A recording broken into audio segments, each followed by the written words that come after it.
Hey now. And also, hey now again. Hey meow. What's up?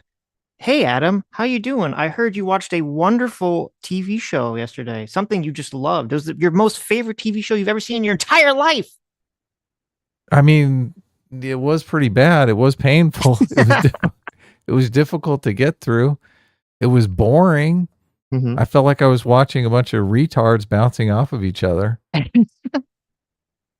Yes, let's talk about Star Wars Acolyte. So, episode 3 Star Wars Acolyte came out yesterday. Oh my god. It was really awful. But before I guess we dive into that, because I kind of want to do like a breakdown with you, we should probably go through like the general summary for those of you that haven't seen a single episode of this show. Okay. That sound good, Adam? Yeah, it does look. And also, Sitch and I are in the midst of writing a script for a review of the first episode, which I mean, it may Of have to all the turn. episodes. Yeah, like it may have to turn into a review of all the episodes because just so it's timely and people will actually watch it. So Right. we've done like I watched the first episode.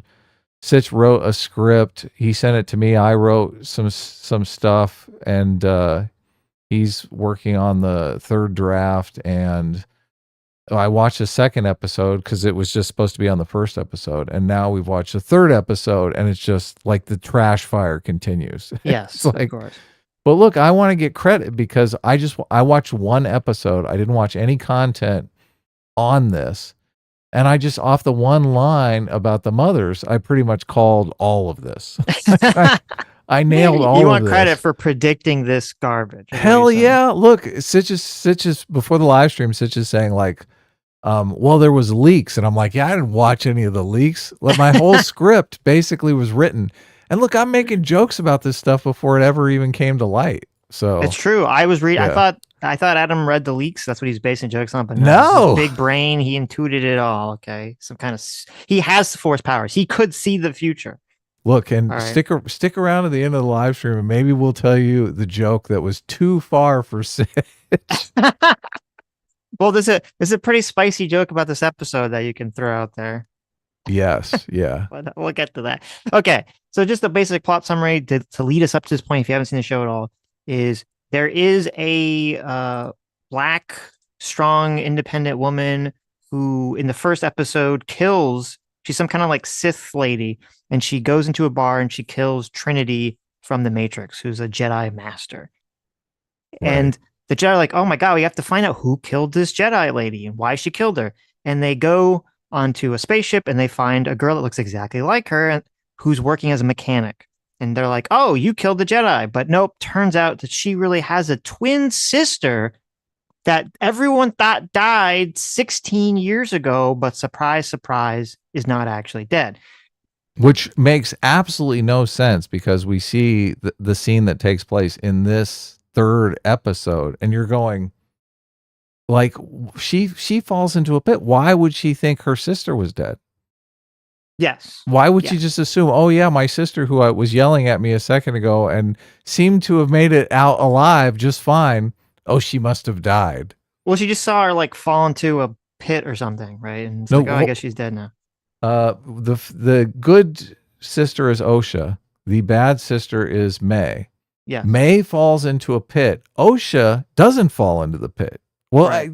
she falls, but she's caught. Like you don't think she's like if you're alive in the pit, you look up, you see, oh look, my sister got saved.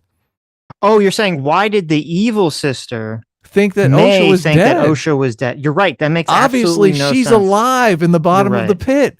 You're Like right. you're gonna Yes. be moving around, going, "Oh, I just thought Osha fell down here, and I don't see her anywhere." Right. Yeah, that's a huge plot hole. That doesn't make any sense. It's a Right. giant plot hole. Yes. That's a good point. So the Jedi, there's this Jedi guy named Sol who he trained Osha, who was the quote good sister. This is all in episode 1.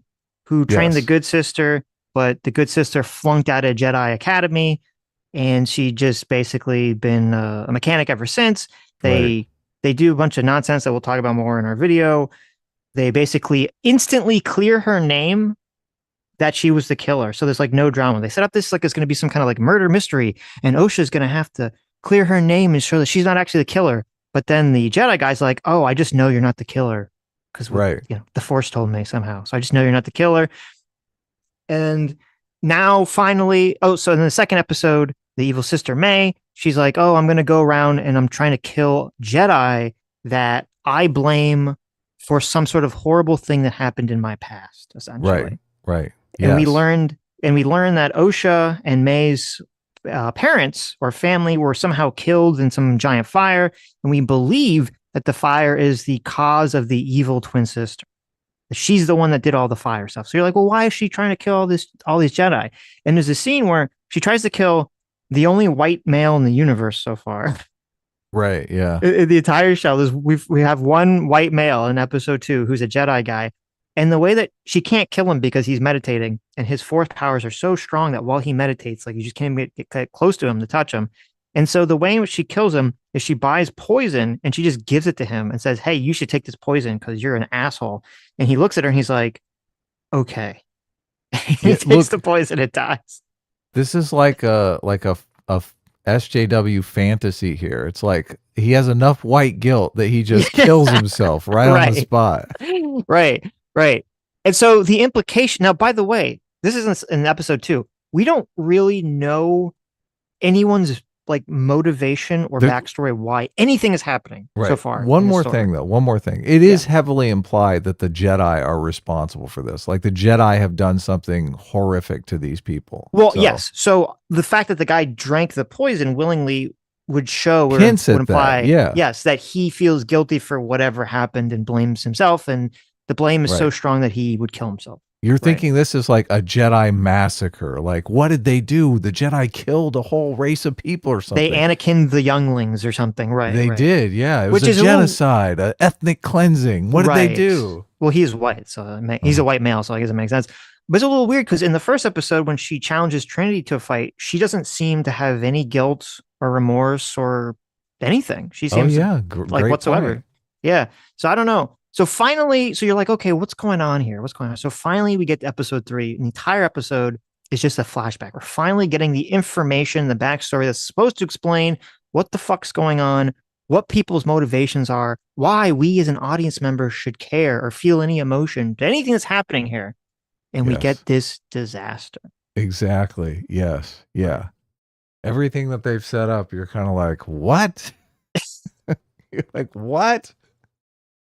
Yeah, we even So, talked about when we were writing the script, like why did obviously something big happened in the past. You know, why not just why are they doing all this hiding of the ball mhm. to shoehorn in some kind of mystery that keeps being solved like immediately? Like there's no stakes, there's no conflict at all. So we finally get to the information, the resolve of the mystery, and it's just oh god, it's so bad. It Well, makes they don't even, absolutely no sense. not only does it not make any sense, but they don't even really, they don't tell you anything useful. There's still a Nope. bunch of information that's kept from us that I guess is supposed to be like why you're supposed to keep watching to understand like the truth or the mystery. But it's just so like I guess part of the thing that I think is interesting to talk about this from like a structural perspective is a lot of TV shows, a lot of movies, they use mystery to entice you to keep watching, especially TV shows nowadays do this. Because it's a very good way to get you to want to keep watching. Like, well, what's going on? What's the next episode? Right? Yeah, You know, what's in Vault 33?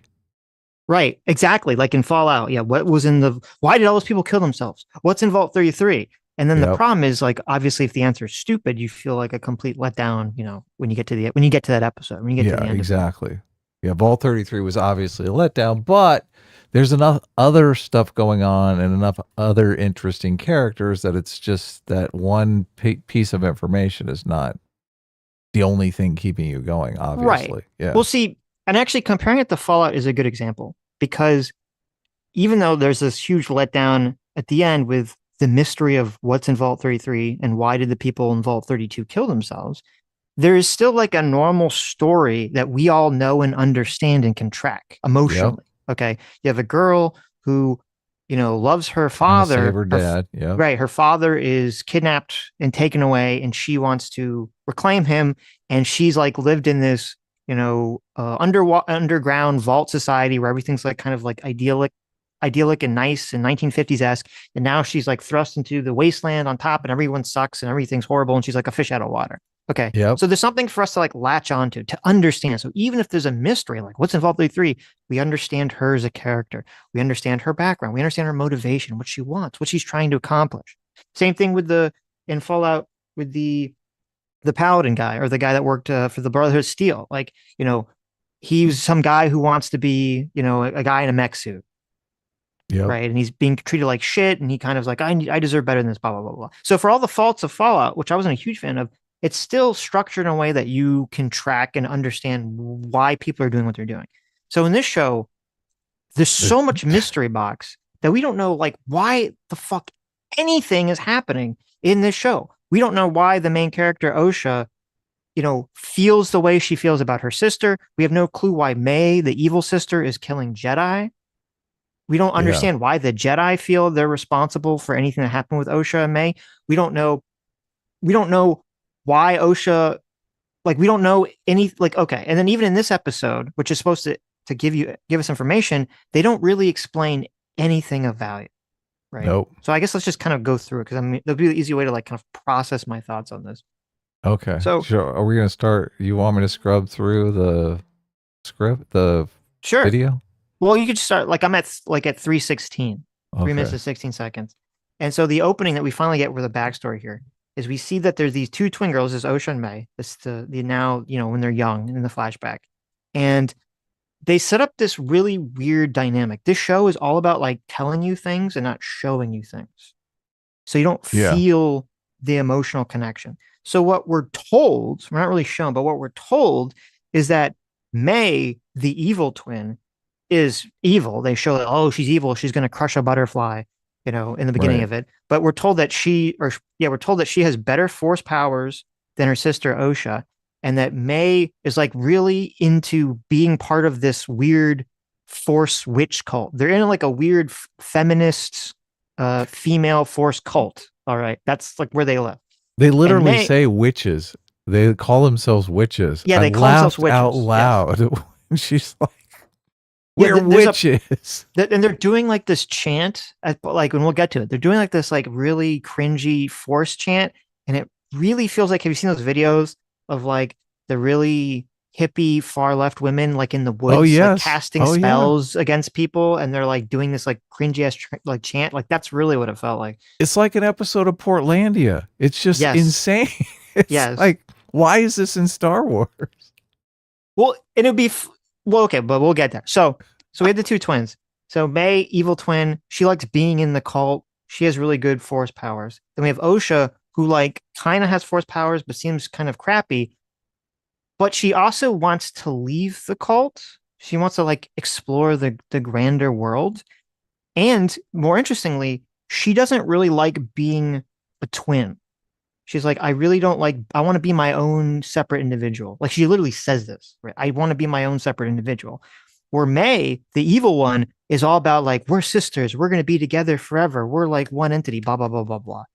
And this is really important because this dynamic is the central character motivation that causes all of the conflict in this episode and essentially causes potentially all the witches to die horribly and causes the like this dynamic between I want to be together with you or I want to explore the world is what causes all the events in the show after this point. Okay, Yeah. this character disagreement between the two of them, and they handle it in the worst fucking way possible because they just tell you and me, the audience, they just say these are these two characters, and you're sitting here like, well, why does Osha want to leave? And why does May want to stay? We're just told this information. We're like, imagine it this way, Adam. What if instead of this stupid opening where they're just in a forest and they just like doing literally fucking nothing, okay, you have an opening where you see Osha and she's at the witch coven and people keep confusing her for May, right? Because they're twins. Ooh, And look she's at like, oh, that. you know, hey May. Already She's it's like, better. right. She's like, I'm not May, I'm Osha. And she gets annoyed, right? And you see like a couple scenes of that happening. And then you Yeah. see that the other witch moms, they treat May better because May is better with the force, right? Right. You're Yeah. like, oh, yeah. So you Oh, see like something we can all relate to, like a little sibling rivalry, maybe? exactly. Exactly. Yeah. So you have the sibling rivalry, and you're like, oh, okay. This is why she like yearns for a world outside of this witch coven. It's not really like ideological or something. It's just because she's in a bad position because her sister outshines her. And then you can have a whole thing where like she doesn't want to live in her sister's shadow. That's why she wants to be separate from her sister. Oh, real human motivation, Sitch. Oh my, Why I would you know. want something like that in Star Wars? I know. Why What are like you, a straight white male? like I just show us something character emotion that we can connect with, okay, as an audience that I can watch and I can understand like that's what's motivating this character, right? It's so simple. Twin Yes. overshadowed by other sisters better than her, so she's like, I want to get out of here, I want to make my own name, I want to have my own identity, right? So then Maybe this is what, maybe she was born first and she rubs it in her face all the time. Ah, you there were you born go, second. You could have right? been first, but I came out first. That would be another good thing. She's like, well, you're only like 1 second older, and she's like, that's why I'm better, right? She could be kind of like Yeah, like a prick, exactly. yeah, She's a total right. bitch. Yes. And then, okay, so we like establish Osha doesn't like, being overshadowed by his sister. She kind of wants to see what's out there. Then we have the scene where she goes out into the forest, and instead of her just doing nothing, she actually goes and finds the Jedi, right? Or maybe the Jedi let them be found, right? Maybe it's part of Mm-hmm. their evil plan. And Osha finds the Jedi, and the Jedi are like, oh, hey, what's up? Like, and they kind of like sell her on the whole Jedi thing. Like, oh, we can take you away from here. We can teach you how to use your force powers. Like, look, we're going to treat you as an individual. You can be part of the order. You don't have to be here with your like lesbian witch moms, right? And that kind of sets the whole seed in Osha's mind that like, I want to leave the coven and become a Jedi. Yeah. Okay. None of this There's happens no, at yeah. all. And instead, when the Jedi show up, she just decides for no reason, even though she's been living her entire life in a cult, that she wants to join the Jedi, who you don't even know why she knows what a Jedi even is. Yeah. It's super weird too, because so first of all, the Jedi come in and they're like, are you guys teaching children some sort of indoctrination, right? Mm-hmm. And they get all bent out of shape about it and say that that's illegal. Maybe is that from some Star Wars lore? Look, I'm not super I up on don't my Star know. Wars lore, so I have no idea. But then 5 seconds later, they're like, no, we want to take your children and indoctrinate them with our religion. Right. It's like, what? What is Right. happening here? It's Right. just, it's like the most giant contradiction just in one scene. Yes. Well, then, so if you scrub up to like 6 minutes and 2 seconds, okay, you could see like the two top top bitches, the two lesbian moms, together in an What would you embrace. say? Yeah, 6 minutes and 2 seconds. look, it's just, So it's just like so. This is like so comical.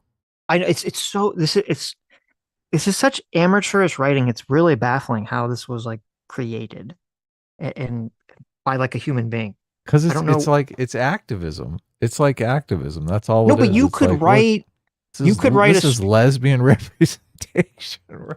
yeah, it is. But you could write a story that's Mm-hmm. like very political.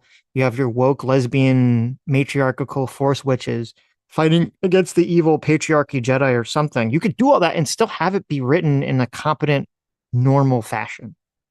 Yeah, In theory. that's the thing that's crazy to me. It's like so you get they always say, look, you got to get the actual person to write the script so you don't dip into the stereotype realm, right? You Mhm. get gay people to write about gay people. Why are these such stereotypes, Sitch? Why are these the stereotypes of lesbians? Right, right. Of hippie witch lesbians living in a coven somewhere. Yeah, it's crazy. So in this like a little scene, the girls you see that basically there's a Darth Maul looking girl, and then there's like the black lady, and the black lady is in charge of the coven, and the Darth Maul one is the one that physically birthed the girls, and we find out later that somehow the black lady and the other Force witches used the Force somehow to impregnate the Darth Maul lady to create the children. All right. So Right. they're children that are literally conceived of by the Force. Now this is like a big kind of dig at Anakin, because remember, if you remember from the prequels and the other Star Wars things, Anakin Skywalker is supposed to be some kind of like magic destined Force baby because he was birthed by the Force, alone somehow. So that's supposed to be something unique and special. And this show's kind of like, well, I guess if a bunch of lesbians want to just, pray to the Force, they can just do it themselves. They can just, have a child without a man. Right. And they actually have a line when the Jedi show up where the guy's like the male Jedi is like, "Who's the father?" And then they're like very defiantly and very proudly like, "There is no father." Mm, take that, right? Yeah. Wow. So one of the huge okay, so the Darth Maul lady, she basically finds the twins in the Force, and she's like, "You need to come back inside. It's not safe to be out here."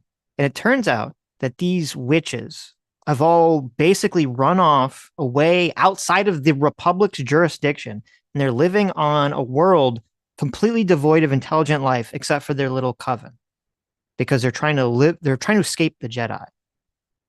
And again, the show doesn't explain the conflict at all.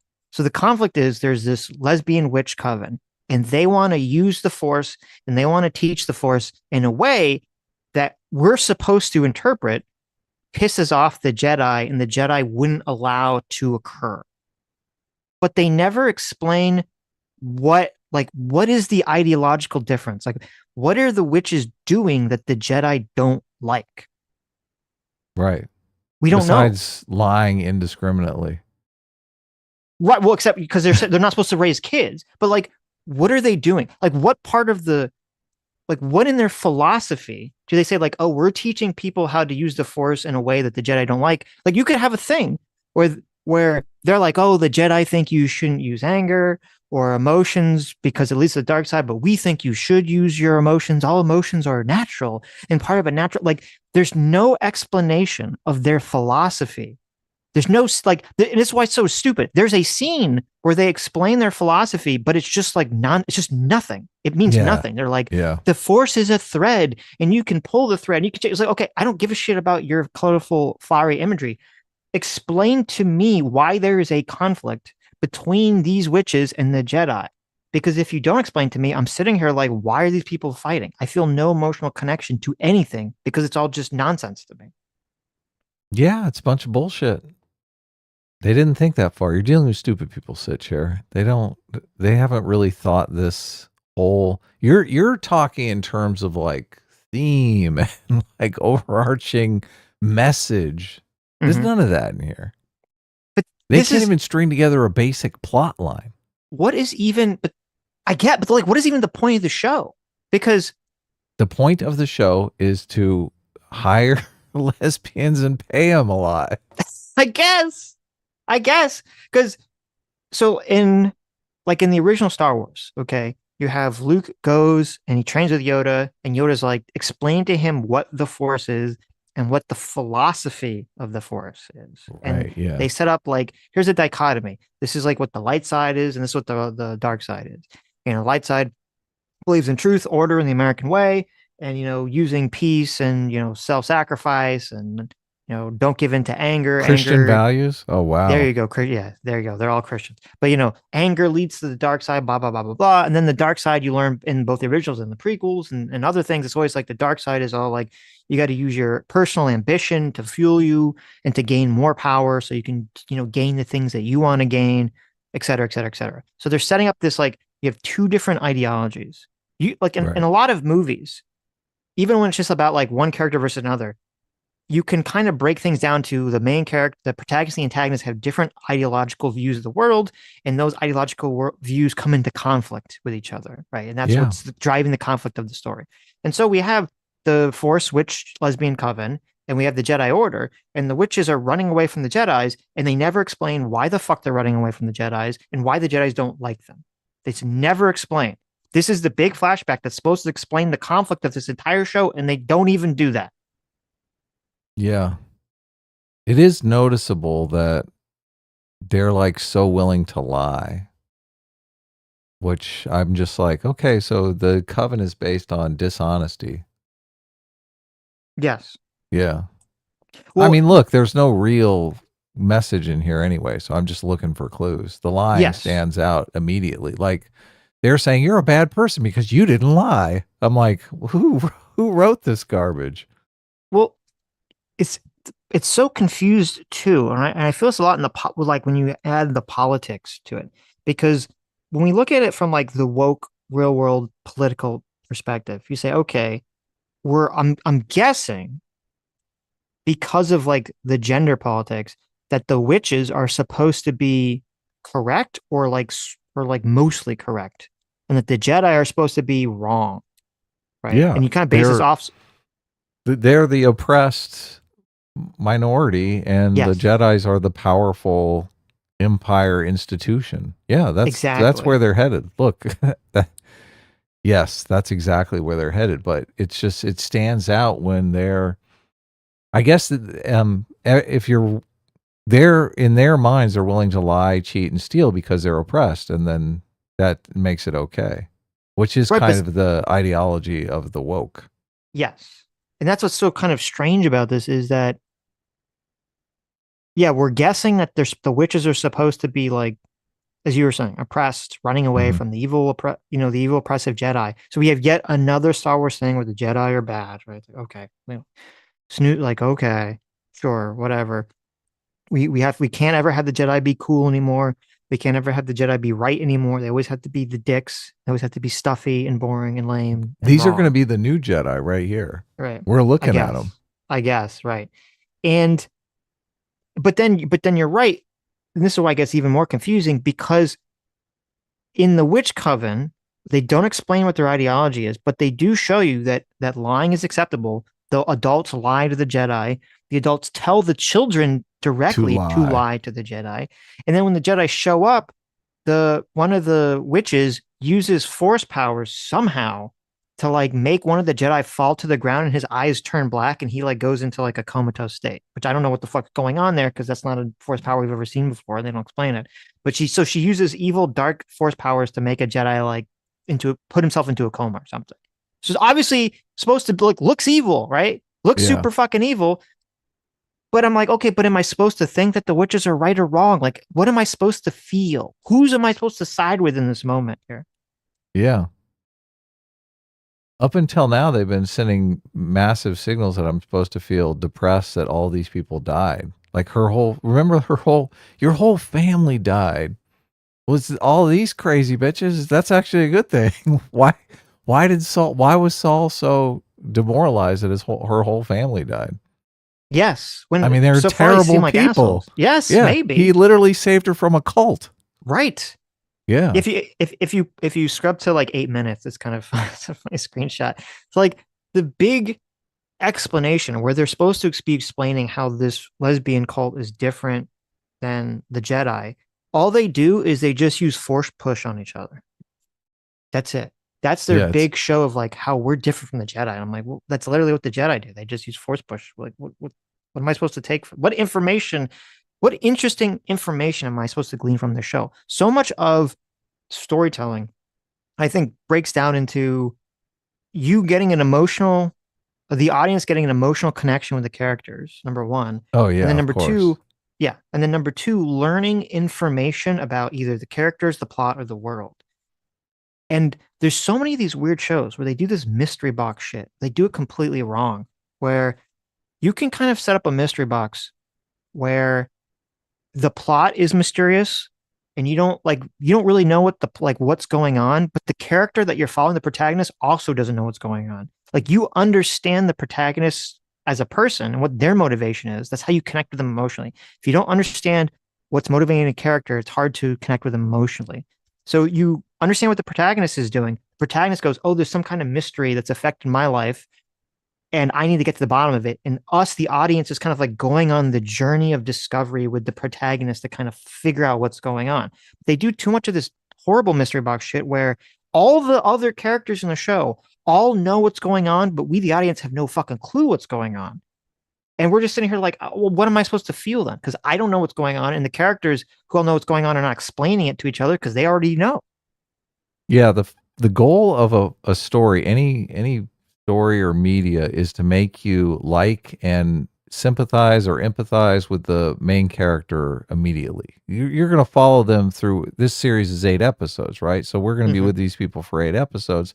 We want to like them. We want to be on board with their motivations and how they behave.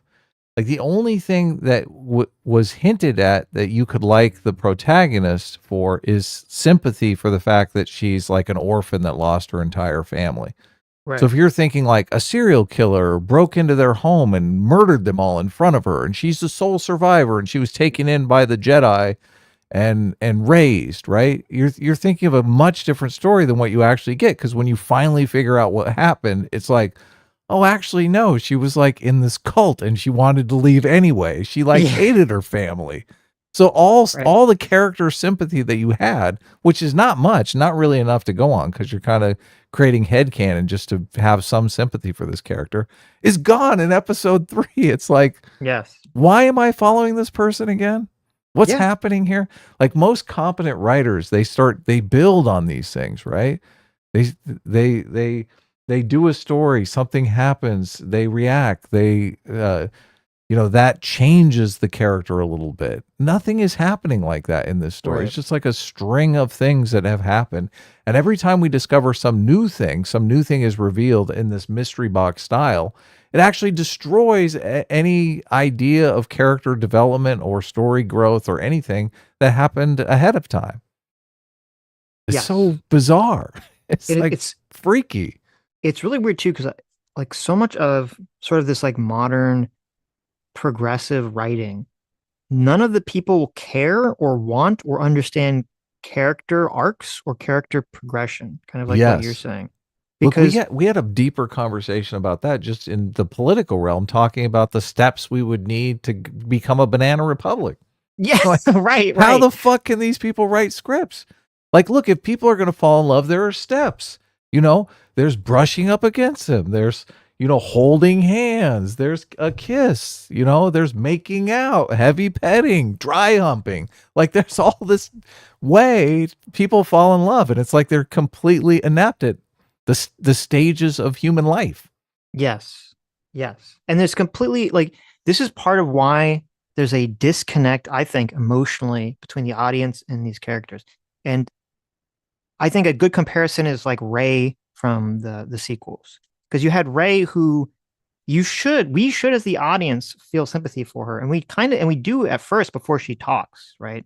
You Oh see yeah, like she's this young girl and she's on this desert planet and she's all alone and she's like working really hard to scavenge and she's like eating her little soup in like the it's like she's like in like a wreckage of some kind of ship or something, and she puts on like a little rebel helmet with a little visor for no reason other than just the fact that she's like a kid and just like I don't know wants to put this helmet on, maybe feels comfortable, right? And you kind of get like you're like, oh, okay, well she's alone, she's living a hard life, it makes you sympathetic for her. But then there's this massive disconnect because that character of Ray doesn't actually act the way you would expect a person in her situation to act. right. Like when she's actually interacting with people, she's super kind, she's super cheerful, she's super plucky. And you're like, oh, well, I guess she was just born perfect because none of her environment, none of her upbringing, the fact that she like lost her parents, the fact that she lived this horrible life on this sand planet, none of that's really affected her emotionally. None of that's affected her personality. She should be cold, distrusting, hard to get along with, hard to trust people. And then you could see her character grow because the environment affected her. And it's really weird because this is sort of like from a political perspective, when you talk about like the left, usually it's the left is all like the environment controls everything. The environment changes who you are, affects who you are. And yet, whenever they write stories, that's always absent from the Yeah, stories. And it's the same thing with this Acolyte thing. You have the main character, or Osha, who, she grew up in a cult. She, all of her family died horribly because of her evil twin sister, who, by the way, we find out tries to kill her for some weird reason that's never fully explained either. She's like goes full yandere and tries to kill her own sister. And then she joins the Jedi Order. Then she flunks out of the Jedi Order because she's not good enough. And then spends the rest of her life kind of jumping from ship to ship doing dangerous mechanic work. So if I were to explain all this backstory to you, you like it would create an image in your mind of like what kind of person you think it'd be someone who's like really Hard. strong. Person of the streets. Yeah, like really like rough around the edges, you Yeah. know, Gritty. gritty, right? Like, maybe not like the nicest person, maybe not the easiest person to get along with, someone who, drinks a lot and is like, ah, go fuck yourself. Maybe they like to party really hard to kind of like push out the painful memories, right? Something that would make it seem real. But no, Right. instead we're introduced to this character, Osha, and it's just like, she's just like Ray. She's a super kind, plucky kid who's down on her luck. And you're like, oh, I guess nothing affects her. I guess the environment has no effect on her character, on her personality. And then where's her character supposed to go? How's she supposed to change? There's nowhere for her to change. She's already like a totally like well-adjusted, fine, perfectly emotionally balanced human being. Yeah. Ugh. So much, I think. Yeah, I don't know that you've seen the clips going around of them bantering about the gayness and making white people cry and stuff like that. Right. I wonder how much of it is just that's their only objective. They don't really Well, care about telling a decent story or any of that stuff. so to be fair though, the making white people cry, that was like from a different show like years Mhm. ago. Oh, it That wasn't in was? relation to this. Really? Yeah. Oh my Yes. god, they got me. Yeah, there's a clip of the main actress talking to Trevor Noah, talking Right. about like a Her goal show. was to make white people the show. Oh, wow. Okay. So it's Right. like Dear White People or something. It was a show called The Hate You Give, which I've never seen, which is Uh-huh. about something race relations. That's And hilarious. Trevor Noah, and it was in 2016, I think, and Trevor Noah kind of he like sets her up because he's like, oh, what do you say about all the making white people? So like this show is making all the white people cry. And then Mhm. she said, oh, well, that was like the point, right? So she's kind of like Yeah. bantering back and forth with them.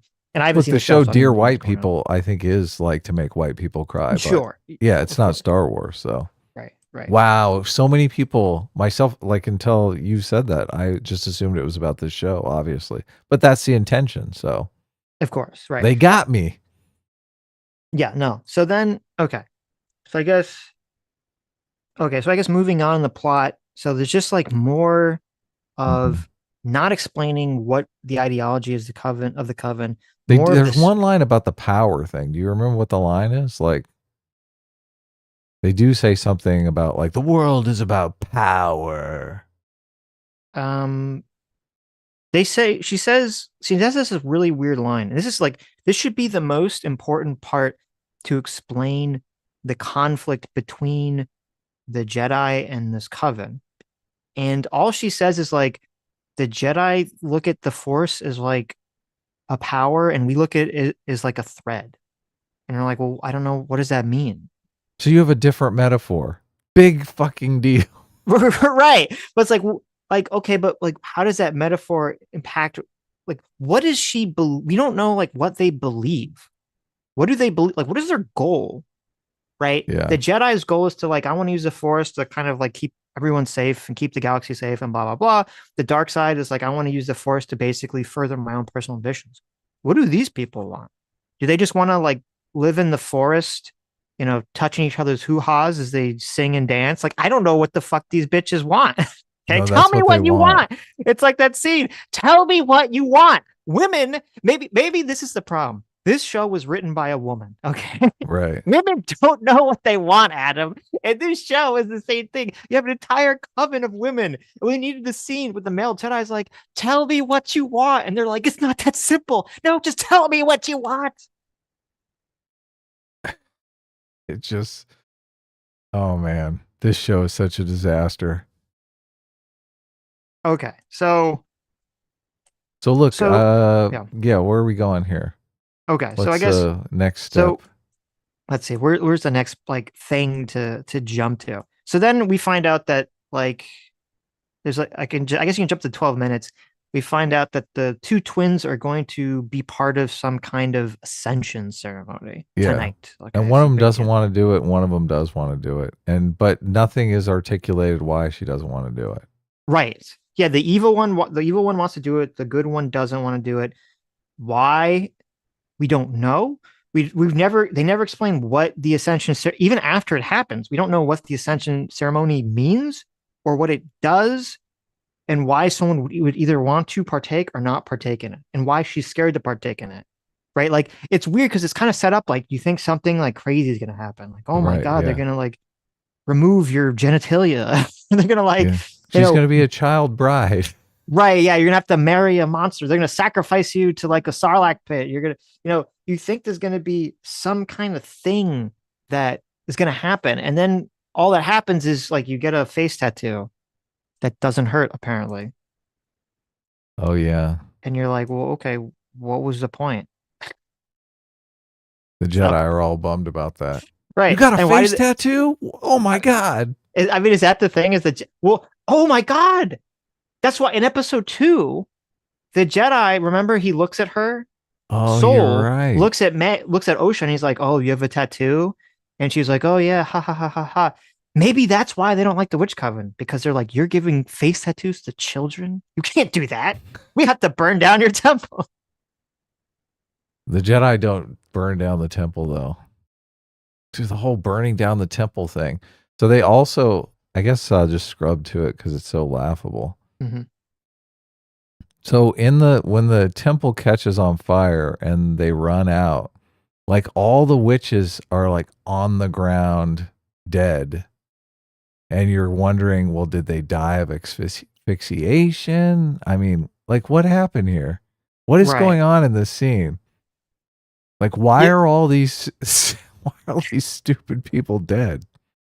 Yeah. There's a part, and yeah, if we jump ahead, there's a part where it's like at 35:21 Yeah. in that area. Yeah. All there's a fire that gets started. The evil sister starts a fire.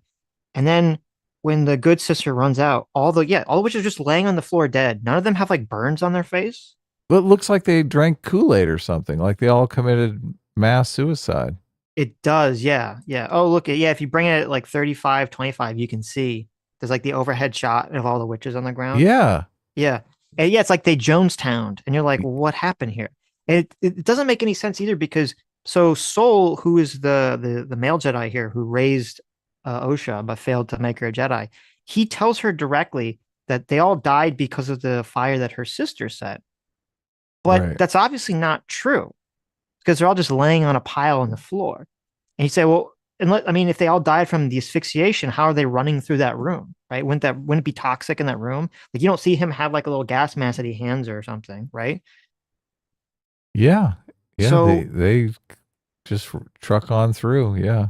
well, They I put a think gas mask on her later even though she's fine. It's like, yeah, what? I know. It's I, so I think, stupid. I think the point of this is all supposed to be like, so in the second episode, the evil sister May gives one of the Jedi the little poison and he drinks it, right? So that means Mhm. that he feels like he's somehow guilty of making all these like witches die somehow.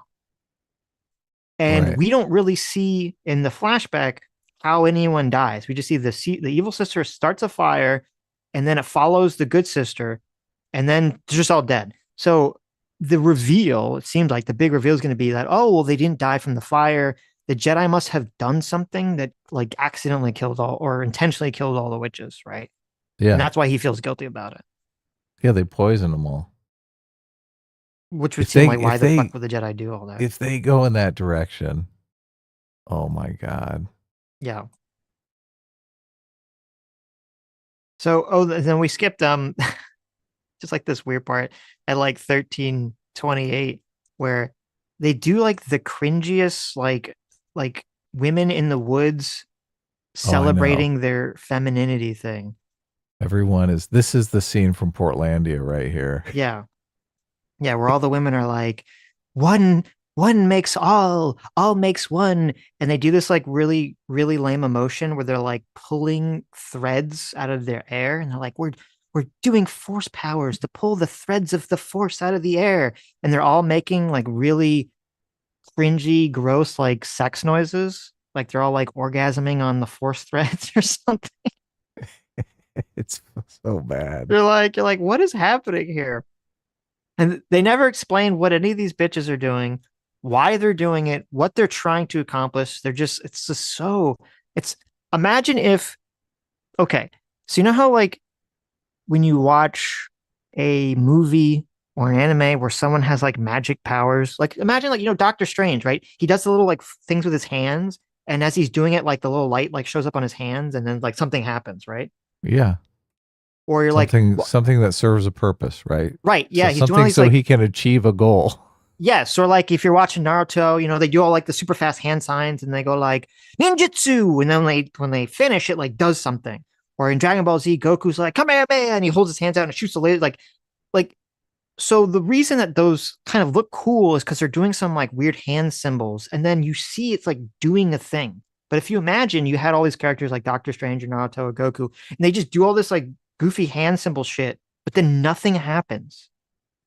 And you're just like, well, Yeah. this is the cringiest shit ever. Like, what are they fucking doing? Why are they standing there like this? And if you honestly don't even know why they're doing it, what they're even trying to accomplish, it makes it even cringier. And that's what this is a bunch of women that are doing cringy shit with their hands, but you don't know what they're even fucking trying to do, and then it doesn't even do anything. What do you think the thinking behind her doing her little karate stance and saying, "Attack me as hard as you can"?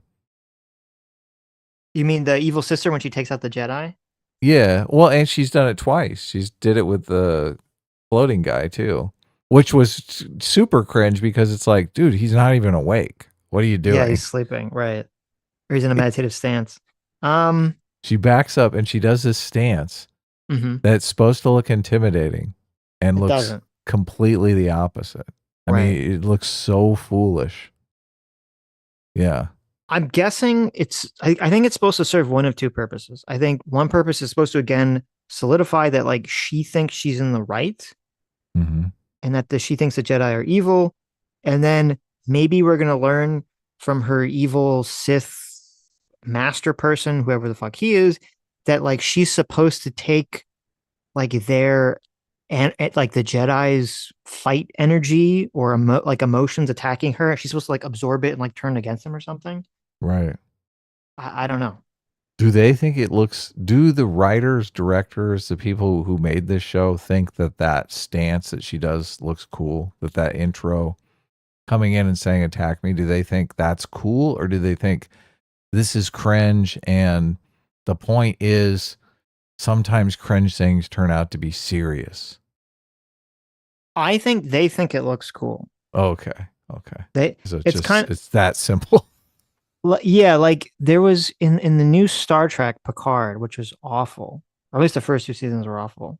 Supposedly the third season was good, but I didn't see it. There's like a there's like a Romulan ninja assassin, which is like retarded, but okay. And he keeps doing this thing where like he pulls out his samurai sword in Star Trek. And Mhm. he's like he's such a badass that if you fight him, you're gonna die. So he's like, please choose to live, right? But then they fight him and then they die, right? And so when they like the writers thought this line was so badass that like he just has to say it like, oh, please choose to live. Like it's his catchphrase. So obviously, Right. like this is like her catchphrase, I guess. And you're like, yeah, it is super lame. I don't know. You don't know what the fuck she even means by it, why she's saying it. It's not clear. And she looks super cringy doing like her little karate stance. She's not physically intimidating at all. No. Yes. You know, some people just have a physically intimidating demeanor. And I think a lot of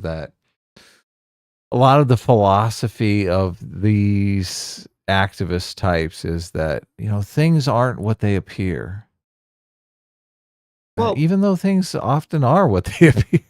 it's so I mean that's a good and interesting point. So like a lot of times in movies, yeah, you have a character that visually looks physically intimidating, especially if they're the villain, right? Right. And you go, oh, okay, like this person's a badass. And obviously, if it's a man, it's easier to have just like a large guy, Right. right? Or someone who looks intimidating. Though you could still have her look intimidating. You could give her the evil Sith makeup. She's got like the dark rings under her eyes. I don't know. You could dress her in some specific way. She doesn't look intimidating as an adult at all. She just looks like a kid cosplaying. And I think maybe that's intentional because she's supposed to think she's the good guy instead of being the bad guy.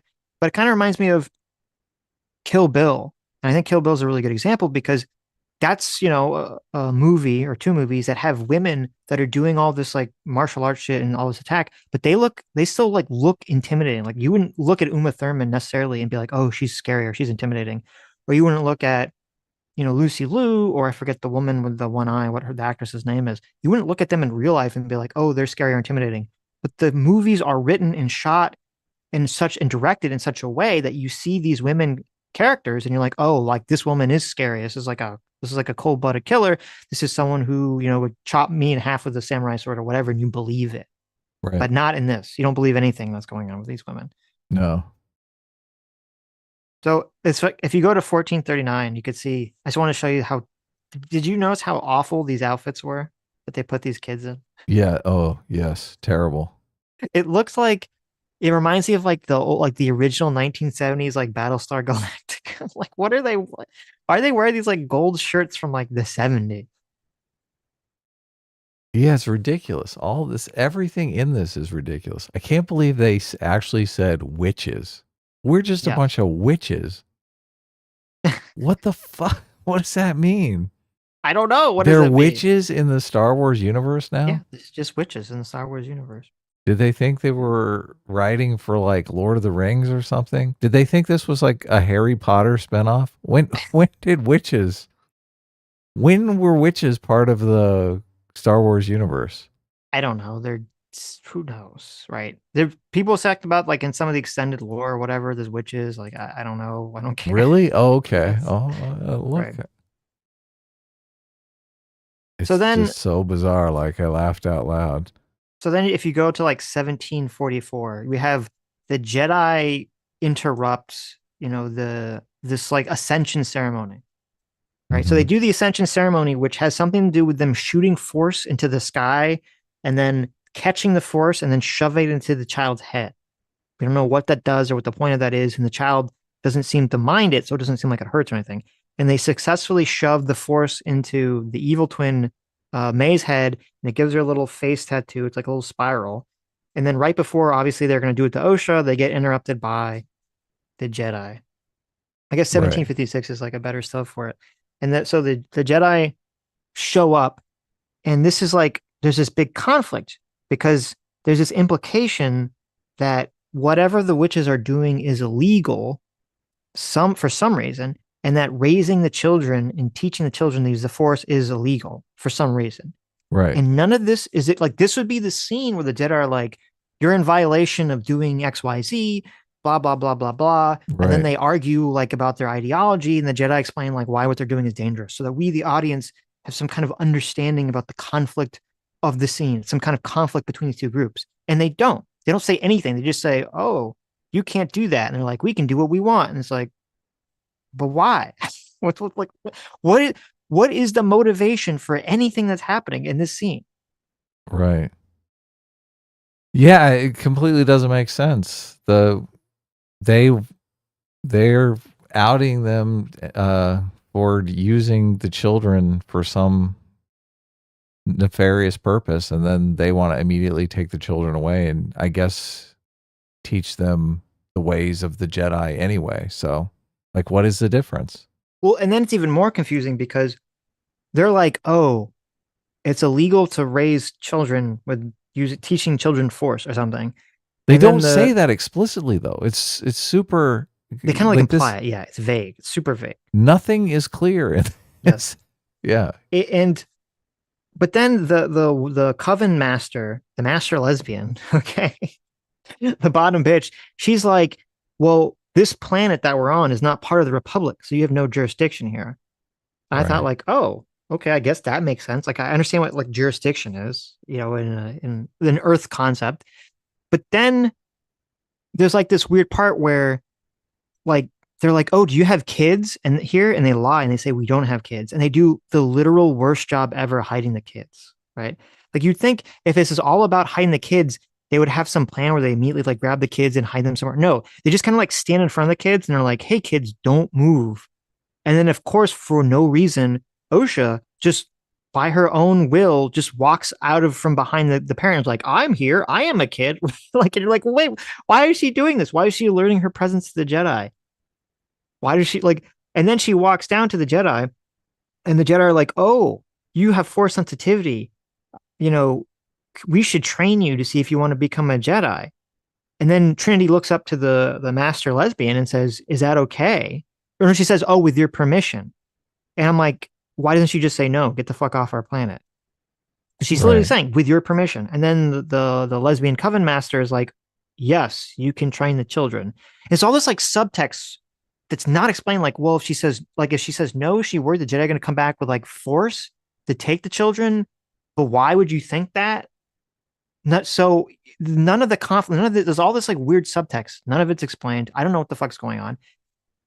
And then the like the this is like so silly. The guy. Let's see if I can bring up the screenshot of it because it's so hilarious. The guy here, Soul, the master Jedi guy, he bends down in front of Osha. This is like at 1925. And he's like, "Oh, do you want to be a Jedi?" And she's like, "Maybe." And my first thought is, why does she even know what a Jedi is? She's lived in this cult her whole life. How does she know anything about any of this? But then he pulls out his lightsaber and hands it to her. Right. Okay. Yeah.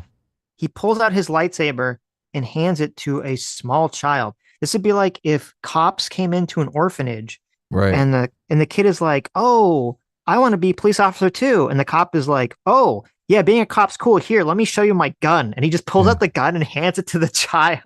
Yeah. It's loaded. Yeah, Be here's my careful with loaded that thing. weapon. Yeah, be super careful. I was like, why the fuck is he's handing her a lightsaber? And he's like, his head is like 2 inches from me. She could just turn it on and like chop his fucking head off or something. Like, what is going on? Why did he do that? Yeah, it does. Everyone in this show is completely stupid. They're all morons.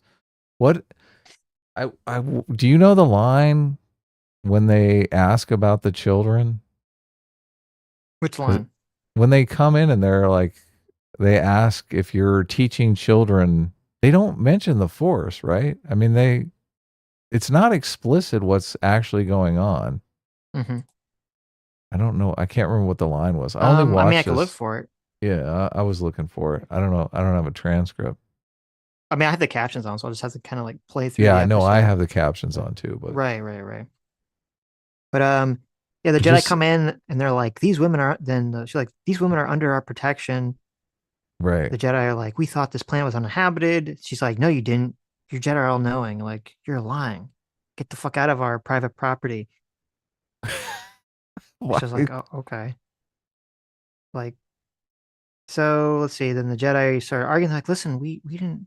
Oh, the Jedi are like, oh, we don't mean any harm. And then you see May tells Osha, look at their robes and how they wear their lights, their sabers. So they somehow know what lightsabers are, I guess.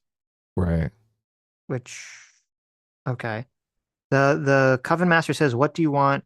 Trinity says, we are concerned that you are training children. Yes, there we go. Okay. She literally says, "We are concerned that you are training children." And I'm Right. thinking, "You're fucking Jedi. What are you talking? You train children all the time. Like, what are you concerned about?"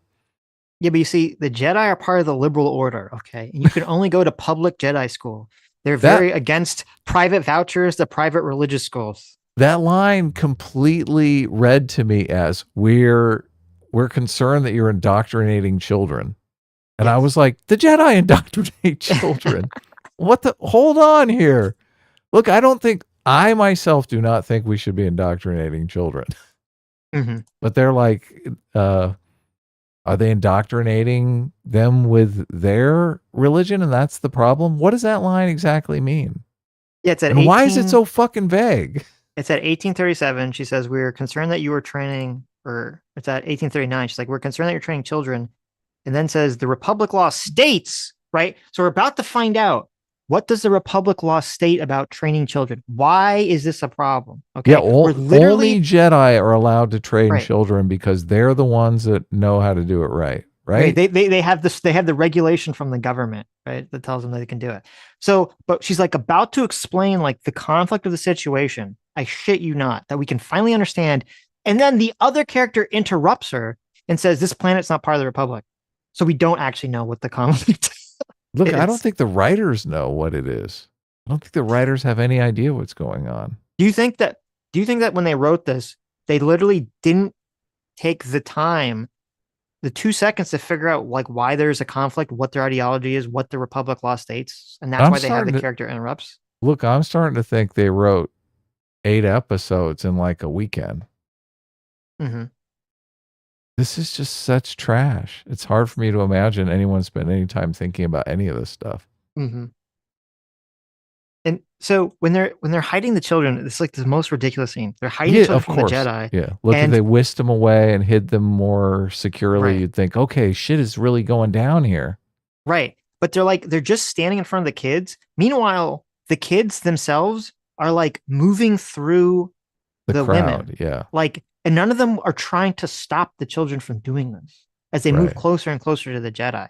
Like they're Yeah. not like grabbing them and trying to hold them without like alerting their presence. They're just letting them like walk Well, that's closer and child closer to the abuse, Jedi. Sitch. You can't do that. Oh, okay.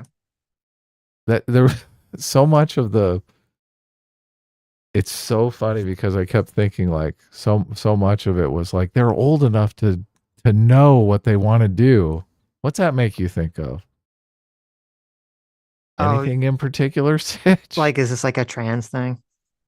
I mean, they do have a trans actress in this, don't they? Yes, Philosophy Tube. Philosophy Tube. Good old Philosophy Tube is actually in the lesbian witch coven. Right. They're old enough to make these decisions. What's up with the haircut on the Wookiee Jedi too? Oh my god. It's like let's take the coolest character in Star Wars, the Mhm. Wookiee, Right. and make him look lame. How do we do that? Hmm. You give him a obnoxious top knot, I guess. Let's give him the Britney Spears. Oh, there you go. Let's just shave half his head. So, and then this whole scene gets even more confusing. So after Soul looks at the evil sister and sees Right. that she has the mark on her face, he freaks This out. woman has a tattoo. Right.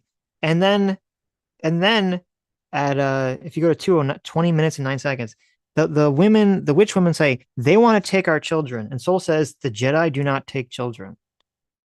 Right. Okay. And so it's like, well, why? Okay, so if the Jedi, he's literally saying the Jedi don't take children. So what is the conflict? Like I thought the whole conflict was they were worried the Jedi were going to. They're like this. They're like social services. They're going to come and take the kids. They're like, we think you're indoctrinating kids in this cult. We're going to take them away. He literally says that they don't do that. Is he lying? Or is Yeah. he telling the truth? Are the women just stupid? Is all this just some sort of hilarious miscommunication? Yeah, they could just tell him no, right? Theoretically, but that's the thing because there and this is where the trans allegory completely comes in because if the they're going to test them, right? And if they pass the test, they're going to allow the girls to join the Jedi Order or whatever, right? Right. Obviously, they have to do it with their parents' permission, right? But their You parents would can't think. say no. Their parents are basically like, "I know you're 8 years old, but it's your decision." Yeah. I mean, that's kind of the dynamic that they've set up. Mm-hmm. In a normal world, you just say, "Look, you're too young. The Jedi Order is not going anywhere. You're going to hang out here for a while. You'll be ready soon enough. And look, you can do it when you're 18, right?" Well, actually, it should be the like. This is even more confusing. So part of the lore of Star Wars from the prequels, some of the other ones, is that the Jedi only want to take kids when they're like super young, when Right. they're like 4, right? Because if Which you remember, is like that was like a weird. big problem with Anakin. That was a big problem with Luke. They're like they're too old. They're too old. They're too old. And yet, so you have these kids who I don't know if they say their age. They're like they look like they're like 11, 10 or 11. So they should be like kind of already in the age where the Jedi are like, oh, they're too old. So if they were going to take them away, it would imply that there's something like very significant happening. Like they're really afraid that these children are going to go down a dark path and going to try to save them. But that'd be helpful if they like verbalized any of this information so we understood what was going on. Yeah, wouldn't it? Like if there was actually a story here, Yeah. like with stakes and conflict and stuff like that. If you go to 20 minutes and 35 seconds, it's like this shot where you see he's handed her the lightsaber and his head is like literally like Oh, an I know. inch I away was from where the lightsaber would like if it turned it on, it would just like chop his head off. I've It it's like what are you doing? Why did you do this? Doesn't even make sense. This is so retarded. Here's my loaded gun. You want to be a police officer, child? Here's my loaded gun as it's like aimed at my face, okay? we were talking in the beginning about how the first of like the first scene, the first few scenes, the first episode, whatever it is, you're trying to set up likable characters. When characters do things that are stupid, Sitch, does it make you like those It characters? makes me despise these It makes characters. you hate those characters. Exactly. Yes. Like they've set up Soul. Soul is obviously like the second main character in this thing. Yet he does this stupid thing that you're instantly like. Mm-hmm. Yes. Sitch, just What? a little headcanon will fix it though. Obviously, Okay. he can read OSHA's mind. He knows OSHA is not a threat, right? Well, but I mean, I would. It's not even to me. It's not even like a threat. It's just like an accident. Like she's Right. just a small Yeah. child. She's like, oops, like there goes Soul's head. Like, Wouldn't it be funny if she dropped it and cut like half her foot off? yeah, or yeah, you're right. She could just hurt herself. It's a Yeah. dangerous weapon. As I said, it's like a police coming into an orphanage, and the kid's like, "Oh, cool, I want to be a cop." And he's like, "You want to be a cop? Here's my loaded gun, kid. Like, isn't that cool?" And he's like, "Yeah, this gun's really cool. I want to be a cop now." It's like, all right. So And also, much fear has come out of the Jedi, though. The Jedi is such a damaged brand that I know. everyone looks at a lightsaber like it's a toy now. They I don't see guess. it like a loaded gun. I guess you're right. Yeah. Yeah, they So, see it as like a birthday candle. Oh, let me look at your fucking lightsaber. I had these on my birthday cake. and why do the witches? They have like archers in the Do they background. really? Yeah, and that shot where she hands him the lightsaber, there's like women standing there with bows, and I'm like, what? Like Yeah. this is like Star Wars technology. They have literal bows and arrows instead of like blasters or something, and they also have force powers. So why do they have a bow and arrow? None of it makes any sense. Okay. They also linger on that line about, oh, no violence. Like their whole society is structured around nonviolence. Yet they all have weapons. And the one that the one that birthed the children literally is like, I'm gonna cut out your tongue and like kill you. And they were Right. contemplating whether they could successfully kill the Jedi's and hide their body without their public finding out. Mm-hmm. So it's not like, yeah, you're right. Like if they had set this up that these are all like a bunch of peace, hippies, Pacifist. Yeah, yeah, exactly. pacifists, and they don't want their kids to become Jedi because the Jedi learn how to fight and blah blah. Like, okay, I would There'd be real understand that, conflict. Yeah. right? But no, because these women are violent, like violent people themselves. So I don't know what's going on here. And Violent then liars. And then, you okay, go to what's up with this super cranky old bitch who stands up and like dispenses her wisdom? well before go back to 22 minutes and 31 seconds. Okay. And then you could say, look, there's philosophy tube. Oh yeah, look. Oh my goodness. There's My philosophy tube. goodness. Look, acting insane. There you go. Why no speaking role? Oh, that's sad. No, they had they Did said a they line. speak? They said like 3 or 4 lines. Did Yeah. they pull some threads out of the ether or something? They said like, so the women are discussing like what to do about the Jedi. Should they let the kids Mhm. learn the test or not? And Philosophy Tube's like, we don't have a choice. We must let them, test. Why? They said with your permission though. That makes it sound like you have a choice. I don't know, Adam. That Why would did be an they say interesting thing to explore for someone to explain why the fuck there's like this weird subtext where they don't have a choice, even though she said that they do have a choice. right?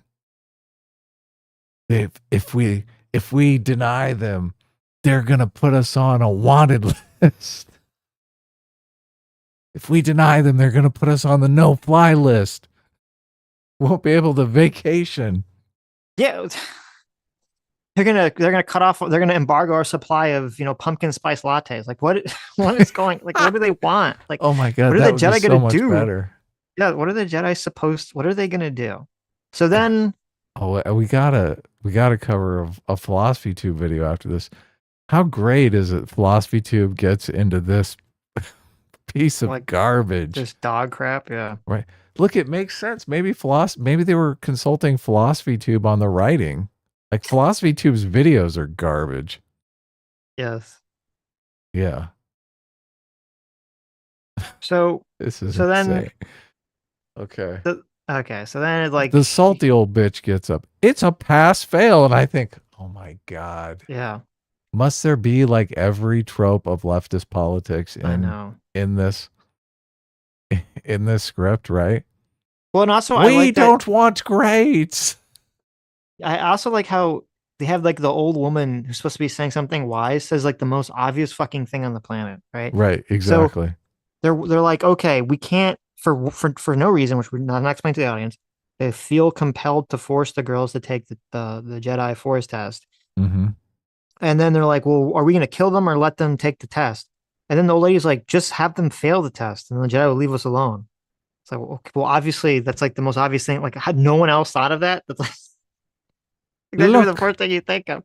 we've trained these witches from a young age to be excellent liars. Exactly. All they have to do is go in there and lie. This is why you need a man.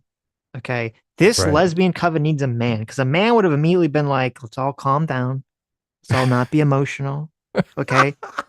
Let me see your search warrant, Trinity.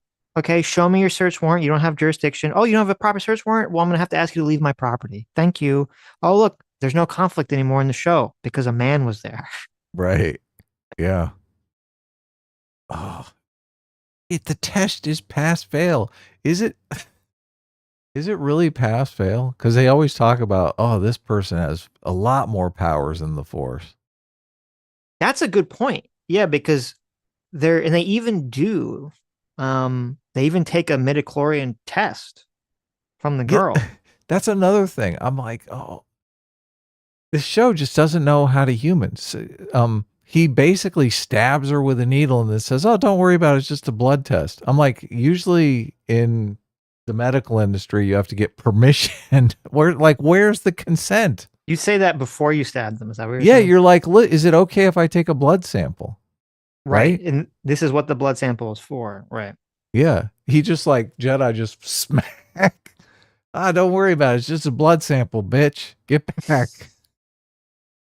Way to make the Jedi just look uh all the little subtleties that could be made. Well, maybe they're supposed to be bad guys. Maybe that's a point, but that's the thing about this. You really like you have no idea what you're supposed to think or feel or none of it. It's all just a mystery.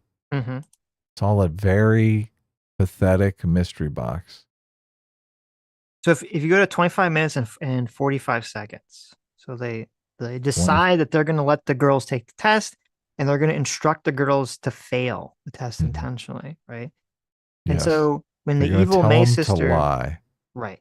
And so when the evil May sister is like on the ship taking the test, the good sister Osha is like walking around, and there the Wookiee Jedi, he's like fixing up some kind of speeder bike looking thing. Right. And she just walks over to him, like looks at him doing it. He looks at her, and then she just walks away. Uh-huh. And you're like, what the fuck happened?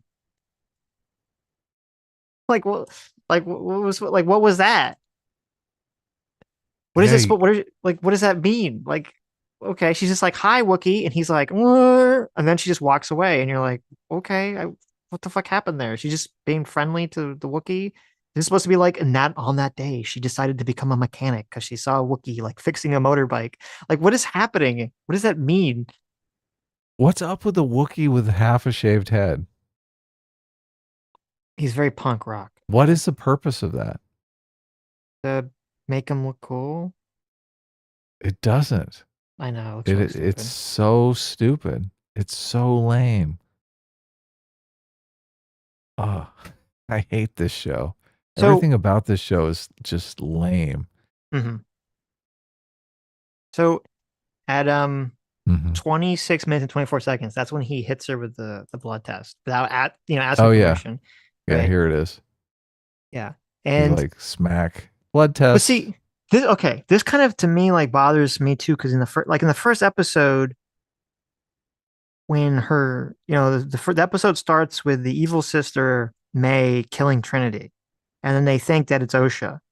And the reason that they think it's Osha is because there's like a bartender there who's like a slug man or squid man or something, and they like literally physically bring him in there to identify Osha and be like, "That's the girl. I saw her stab Trinity, right?" But when Right. she stabs Trinity, she leaves her knife like she leaves a bunch of her shit there. She leaves a bunch of knives there that she was using as weapons. Shouldn't they have May's DNA all over them? Yeah. DNA, which the Jedi should literally have on record because they gave them the midichlorian blood count test. So Oh why my didn't they just like god. be like, we scanned the dagger and found it had the now you could say it's like a twin, so that would be like the confusion. We scanned the dagger and we found it had the DNA of like Osha because they think May's dead. That's fine. But like what wouldn't they do that? Like, why didn't they not do that? That would be intelligent. You'd actually have to have intelligence to write a script where that Okay. was part of the plot. But it Instead, they would be much more believable, obviously. right. Yeah. Instead, they literally have the bartender like physically show up, like it's like a police lineup, be like, "That's the one. I saw her stab someone with the force knife." You're like, okay, Yeah. How far away was that? How far did they drag him to do I that? don't know. I don't know. I mean, That's they another couldn't good just show question him a too. picture. They couldn't show him a photograph. This is what the suspect looks like. Or it's Star Wars. Was this the suspect? Don't they have long range communications? They couldn't just like hold up a video camera and be like, "Is this the one?" And like, and he looks over like a Zoom call and is like, "Oh yeah, How many that's the bars have killer." you been in that don't have surveillance cameras? Don't Zero, have any surveillance cameras. zero, 100%. In the Star Wars future, where everything's fucking on camera. Star Wars is a long time ago. That's true. I So maybe forgot. The they Star hadn't Wars past. I'm sorry. maybe You're they right. hadn't Yeah, invented them yet. that's true. That's true. So then 28 minutes, 43 seconds. So then she's taking the test, and basically the test is just they hold up like a little pad and it's got a picture on it. And she's supposed to like use the force to know what's on the pad. Yeah, Right. what's up with this test? Well, that's actually a really good question. Okay. Because so this is like aping like a classic psychic test where you're supposed to hold up a card with a shape. The person, I guess, is supposed to think about it, and then you're supposed to read their mind and see what the shape is, right? Right. Like, and you're supposed to, I guess that's what's supposed to be going on.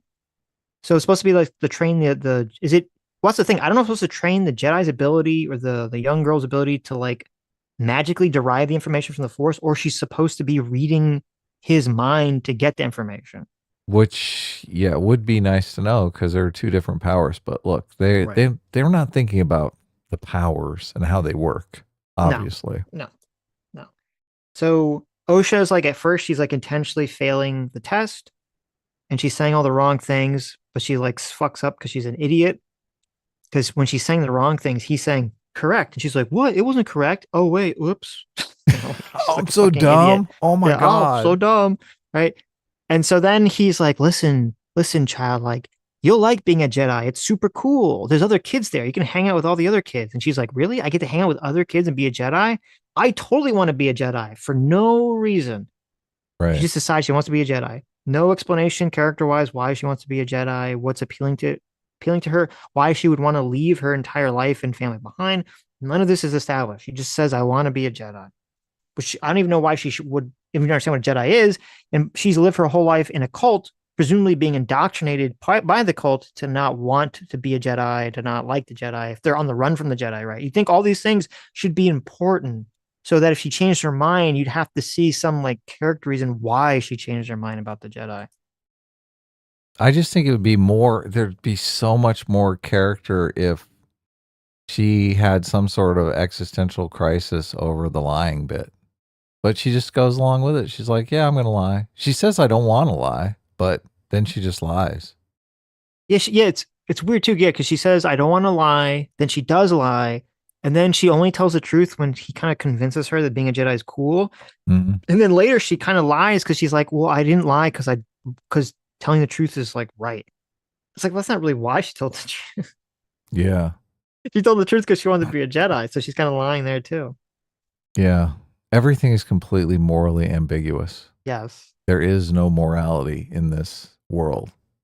Well, and then to further confuse the morality. So then at 30 minutes and 32 seconds, there's a scene. So it's after the test, and the lesbian coven leader is like, "Osha, you get to make Osha tells her one of her like 100 mothers, I want to join and be a Jedi."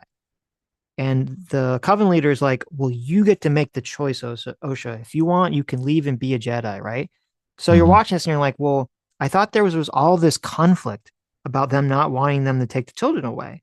And now she's done a complete like 180 and is like, "Oh, if you want to join the Jedi, you can just go join the Jedi, right? Totally fine." But Yeah. then, as soon as Osha leaves, okay, as soon as she leaves the scene, the Coven lady turns around to the other witches and like, we have to have a council meeting to decide whether she can join the Jedi or not. So I'm like, well, was she lying when she said that was your choice? All they do is lie. I All, guess. all these people are liars. It makes me think that they are evil.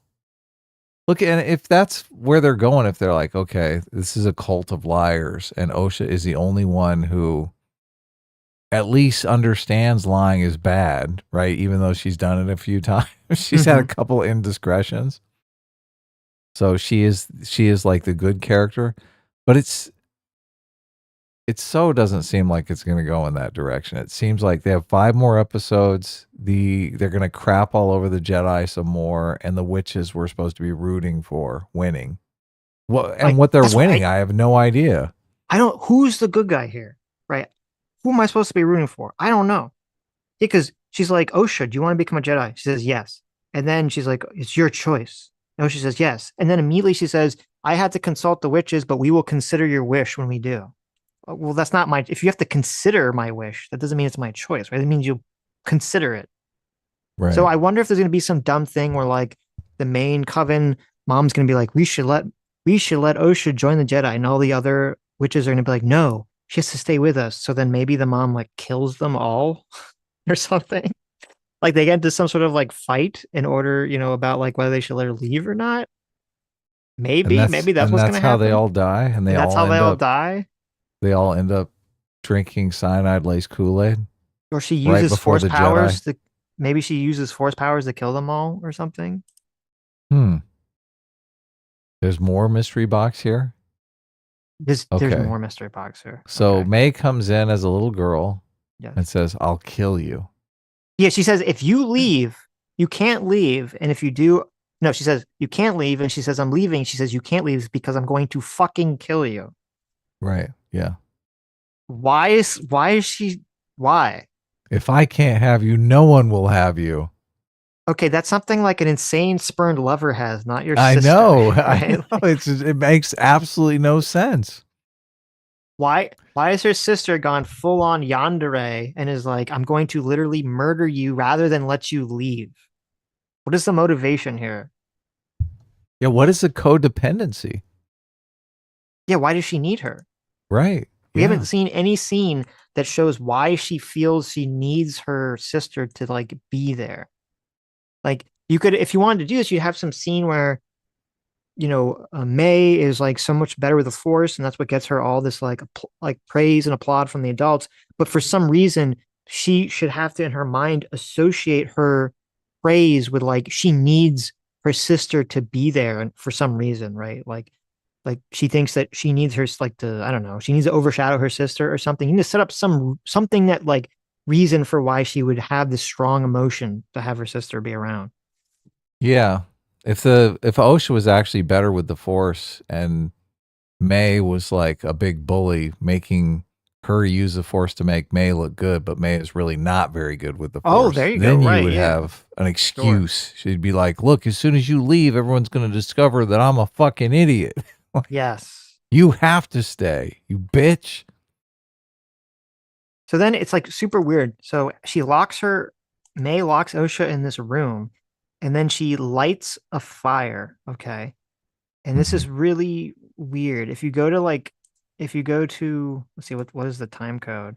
What's a little book that she's burning up? She takes like a little book from Osha. Yeah, it's really weird. Osha has a book that she's like drawing in, and she's like really protective of it, and we don't know why because she's just Yeah. drawing in it. And you're like, okay. And she takes the book that she's drawing in and she lights it on fire.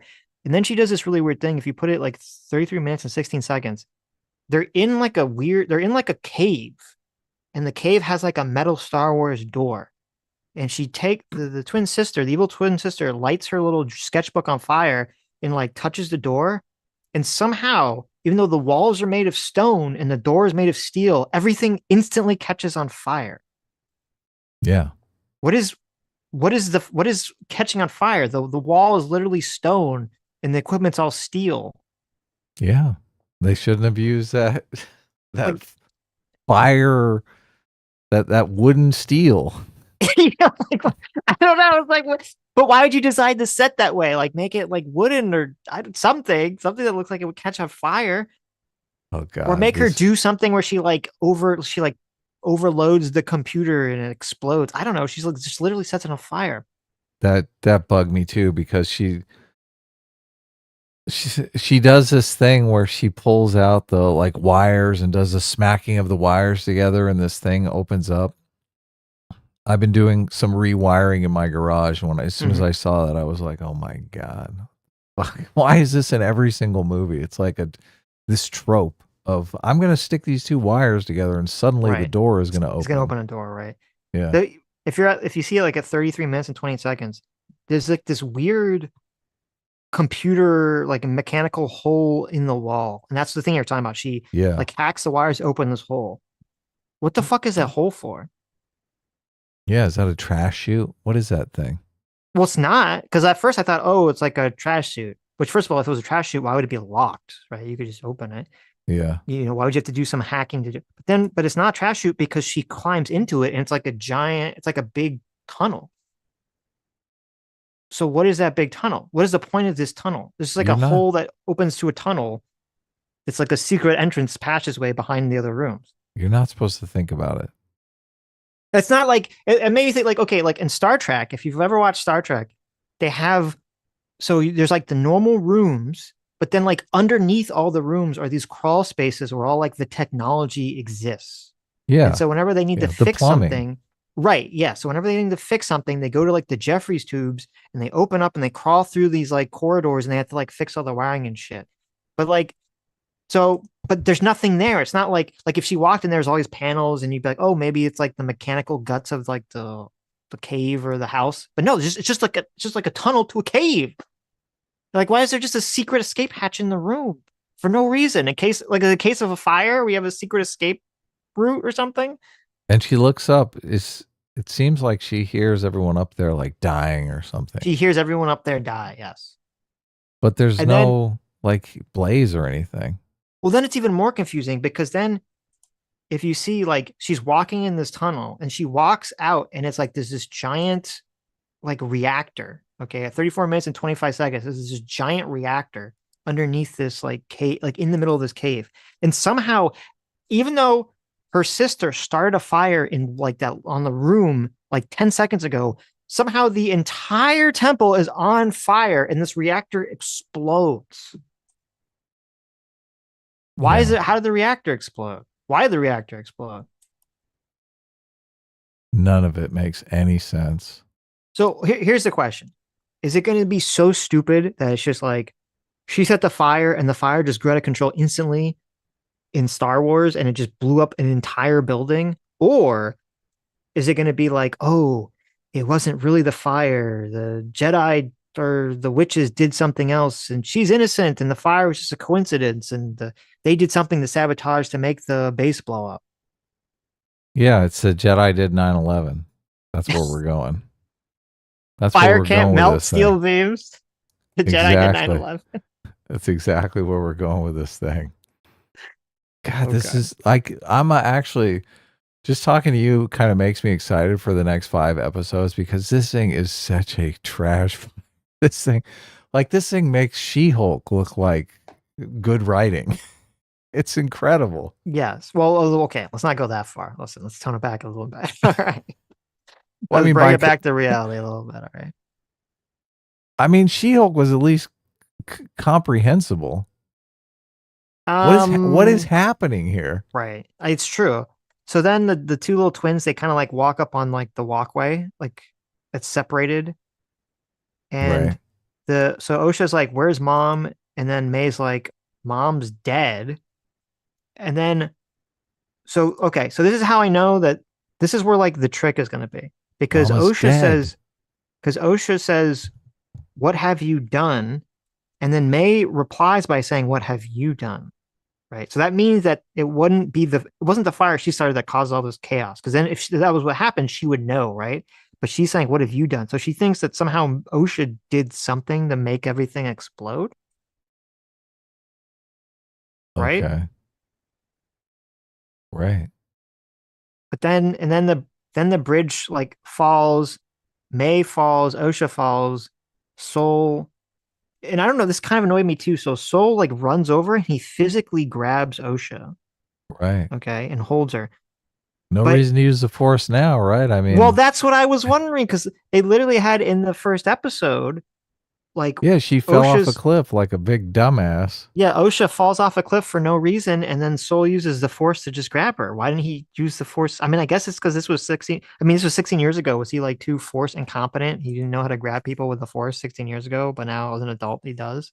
Oh, maybe. That's some good headcanon. It'd be I nice if don't, I, some of this I don't stuff was know. in the I just have to guess to make shit up.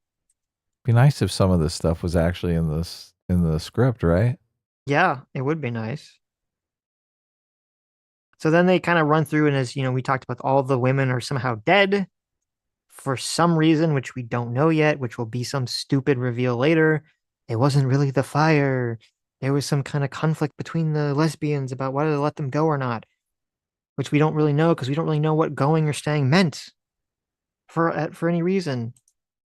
And then Osha wakes up and they're going to the Jedi Temple, and Soul's like, "Your sister was evil and she killed everyone. I'm gonna raise you." And then that's it. That's the end of the episode. Oh, and then you Yeah. see that May is really still alive at the end. And that's it. How does she get off that planet? She hitchhiked. Oh, okay. She did the Hitchhiker's Guide thing. She has like the whole thing. Oh So yeah, that was May. episode 3. Oh my god. You have May with the dirty face. Hmm.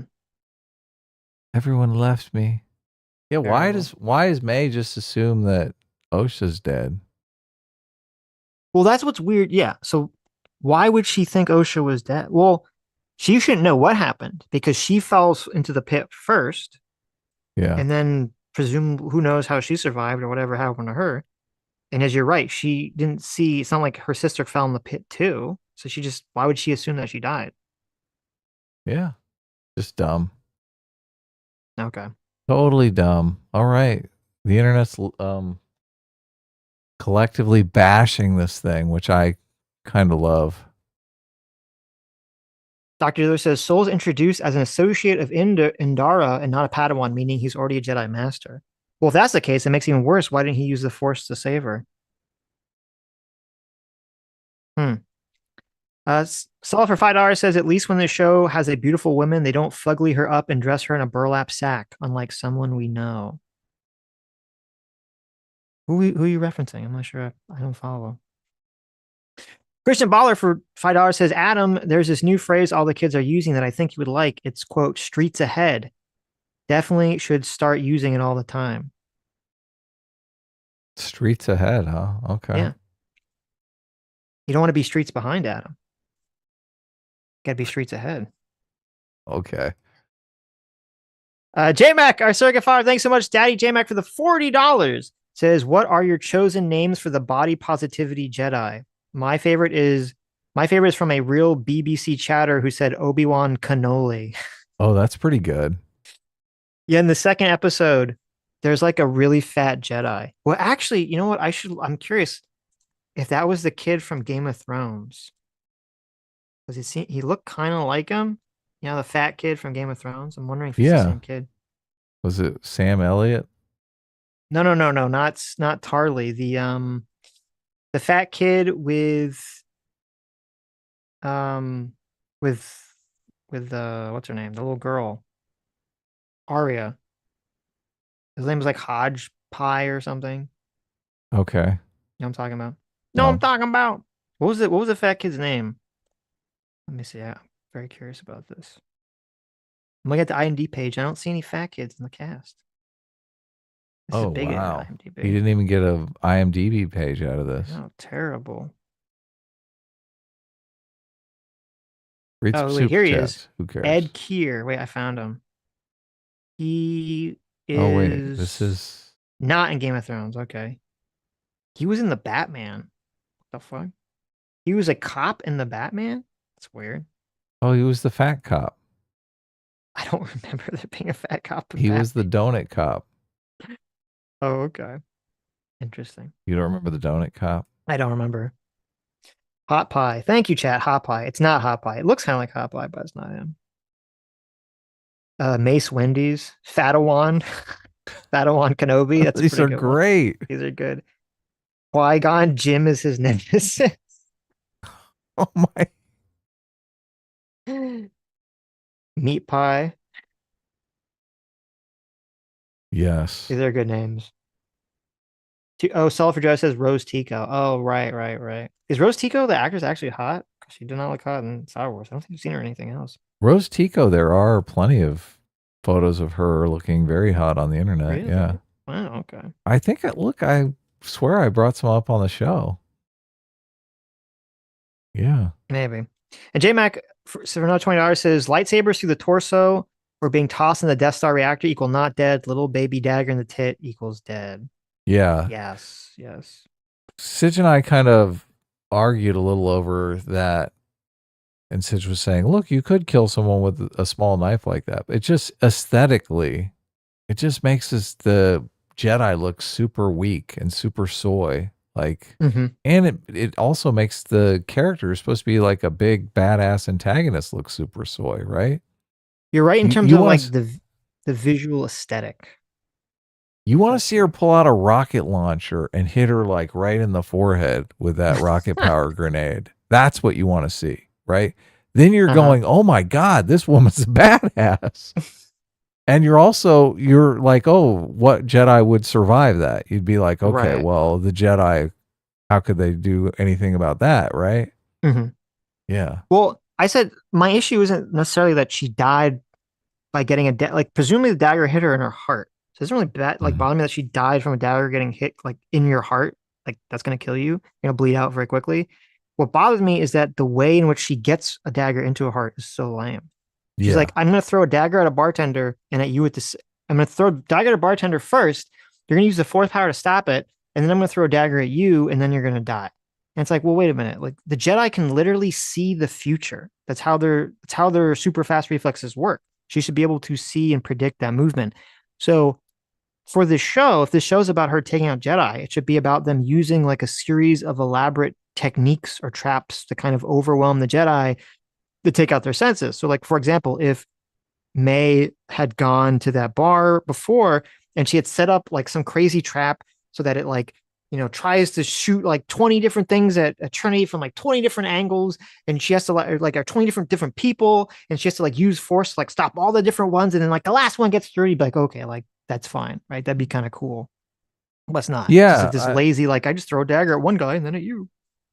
I like that because then now we actually get to have like 20 rocket power grenades like aimed at her, Right. Yeah. If there's like and 20 only different one lasers coming gets at through. her. Yeah, Right. And there's lasers coming at like other people. And so she's like protecting herself and she's protecting like the bartender people. She's like doing all this stuff. And then you think that she's like stopped everything, but then you see like she missed one, you know, right. that's the one that kills her. That'd be good. That would be good. Sounds expensive though. Sounds like you'd actually be intelligent though. Right. So I like some of these other names. Order 66 Nuggies, Oh, Obesity Kenobi. look, the These are good. that order 66 is great. Obi Wanton. Like he ordered He 66 ordered 66 nuggies. Nuggies. Yeah. Yeah. Ostracy for Nuggies. $5 says, Hi, Sitch. Hi, Adam. Hi, Ostracy. What's up? Thank you for the Mail. $5. Thank you. Malik for $10 says, LMAO, I can't believe even you guys are covering this train wreck. Star Wars died in 2012 when George sold it, but they won't stop violating its corpse. There you go. I Star Wars mean, died for me with the prequels, guys. I I agree. was Yeah, I was gonna there. say. I saw it happen. I was I gonna say, saw it yeah. in person. I was in the movie theater Yeah. and I was like, this is fucking lame. Yep. Yeah, look, I was so excited. The Star Wars prequels, they re-released the original trilogy like 20 years later in the movie theater. I went to the movie theater, I saw them all, and I was like, "Oh, this is just incredible. This is incredible. They're going to have a Star Wars prequel. It's going to be amazing." I went and saw that first prequel and I was like, "What the fuck happened?" I know. That's everybody. Everyone was Look, so excited and just like, oh no. looking that, I mean, you had like The Matrix came out. Like there was a bunch of really good movies coming out. You were like, oh, Star Wars is gonna kill it. Yep. And guess what? It killed it. It killed it in a way that just so yeah. Yeah. I had like a little glimmer of hope that when they were doing the sequels, that they were like, okay, some competent filmmakers are going to come in and repair the damage that was done. Oh, you fool! I know. You The damage that fool! was done with these prequels Yes. are going to be fixed. Real filmmakers are involved now, right? Hmm. Got me again. You Oh felt like a my. battered housewife. You're like, why did I come back to this abuse? Oh my god. Yeah. Oh my god. Yeah. Yeah. Uh yes. Okay. Mike Yeah. Hassange for $5 says ideas for mini channel name: essay reviews or ass reviews. 18 reigns supreme. There you go. Thank Well, you. thank you. I don't Like know if we're gonna use ass the reviews. only real suggestions were Adam and Sitch stuff. Like people were playing up the Adam and Sitch thing pretty hard. So, but Hmm. I didn't. I had just envisioned we were not going to fight over the Adam and Sitch thing and just come up with some other cool Something that name. doesn't have But our name in it. Yeah. yeah, exactly. Yeah. But yeah. So, but I mean, I'm open to Adam and Sitch. Obviously, Hmm. it sounds like There Sitch you is not go. open to it. Well, I thought the. Well, okay. I just thought we were gonna do our names in it, but we'll see. Uh, I'm partial to things that like say what it is. So yes. Yeah. yeah. Something that has some kind of movie, Movie, media, or yeah. something in the title. Right. Yeah, media reviews Right. with just white label. Ostracy for $5 says, I think it's important to say I'm picking you two over watching Brianna Wu on trigonometry. Yeah, I saw that. I haven't seen that yet, but I saw that she was on trigonometry because someone put a clip on Twitter and they're complaining about it. So it should be interesting. Yeah, well, I love to watch it. I think there might be we need to revive some clips because we had Brianna Wu on and I was specifically talking about red pill and if she was red pilled now and what how she would describe. Do you remember that live stream? I think she was a little upset with me for using those terms. Hmm. But now that everybody is using those terms, I think that live stream might have some gold in it. Maybe. Yeah. Yeah, that's good. It's a good idea. Like I just completely called it. You sure did. That live stream, I'm pretty sure was before October 7th as It well. was. It Yeah. was. Yeah. Yes. A lot of the things I think we probably said have were prophetic in the live stream. Yes. That's why I'm like, look, Yeah. we got to revive that. Now Yes. she's getting retweeted by Jordan Peterson. I know. Look at that. She's understanding. Finally. That's what always happens. People don't understand until it happens to them. And they're like, oh, you guys are right. Yeah. Telegore for $10 says, do you guys think that there's any merit to critical drinkers, the message TM, or are you guys more inclined to the idea that these are just organic stories we get out of Hollywood these days? So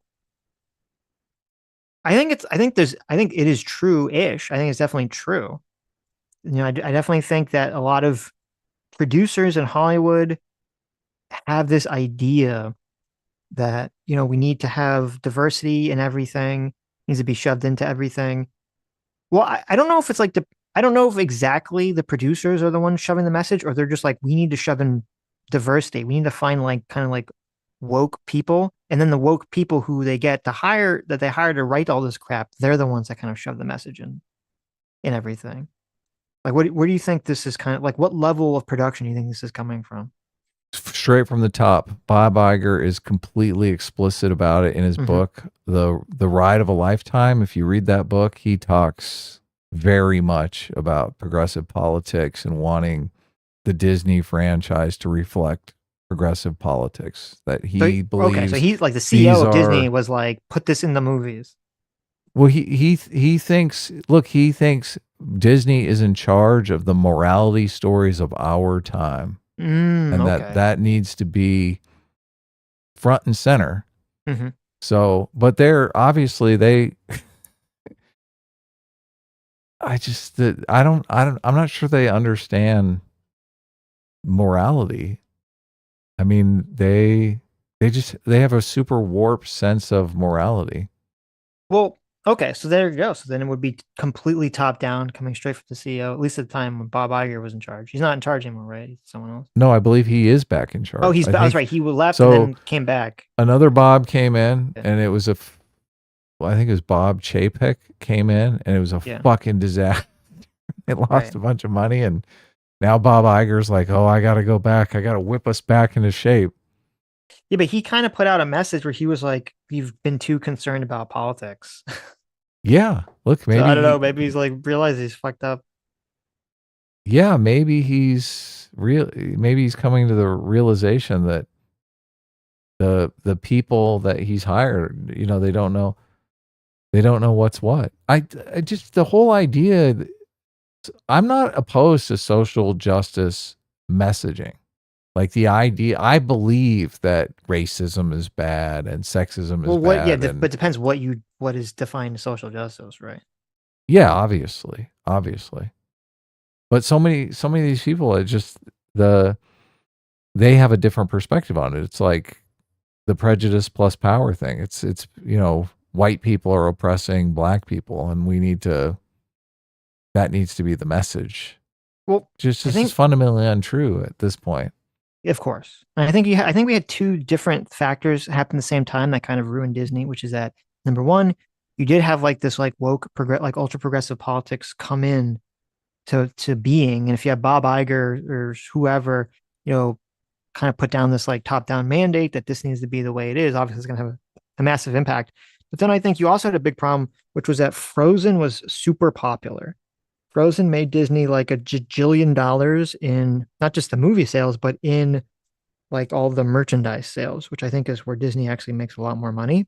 But look, I've And never seen Frozen. Is Frozen Girl Boss done right? Like, it makes sense. Competent writers were involved. so Why is Frozen, Frozen such a big hit? well, I'll tell you. So, well, first of all, the first Frozen isn't bad. So it's a fine movie. I thought it was enjoyable. Um, but it set up a trend that I think kind of destroyed Disney, and it's a trend of even though you didn't see Frozen, do you know what the most popular thing about Frozen was? The magic? It was the song "Let It Go," Oh, which was like okay. played as nauseum on every TV, morning show. Little girls were all like spin around like I want to be Elsa, and they were obsessed with the song "Let It Go." And the entire premise of Frozen is that there's two sisters that are princesses, and one of the sisters has like magic ice powers inside of her, but her family is afraid that the ice power is dangerous. So they keep trying to get her, they like lock her inside, and they're like, you need to control your emotions, and we can't let you out into the real world, blah, blah, blah, blah, blah. And so that all comes to a culmination in the Let It Go song, where it's all about like letting your emotions go, letting who you truly are out, and letting her magic ice powers out, right? Let it go. Mhm. And so if you see I like want to all see the this Disney, remade with the Hulk.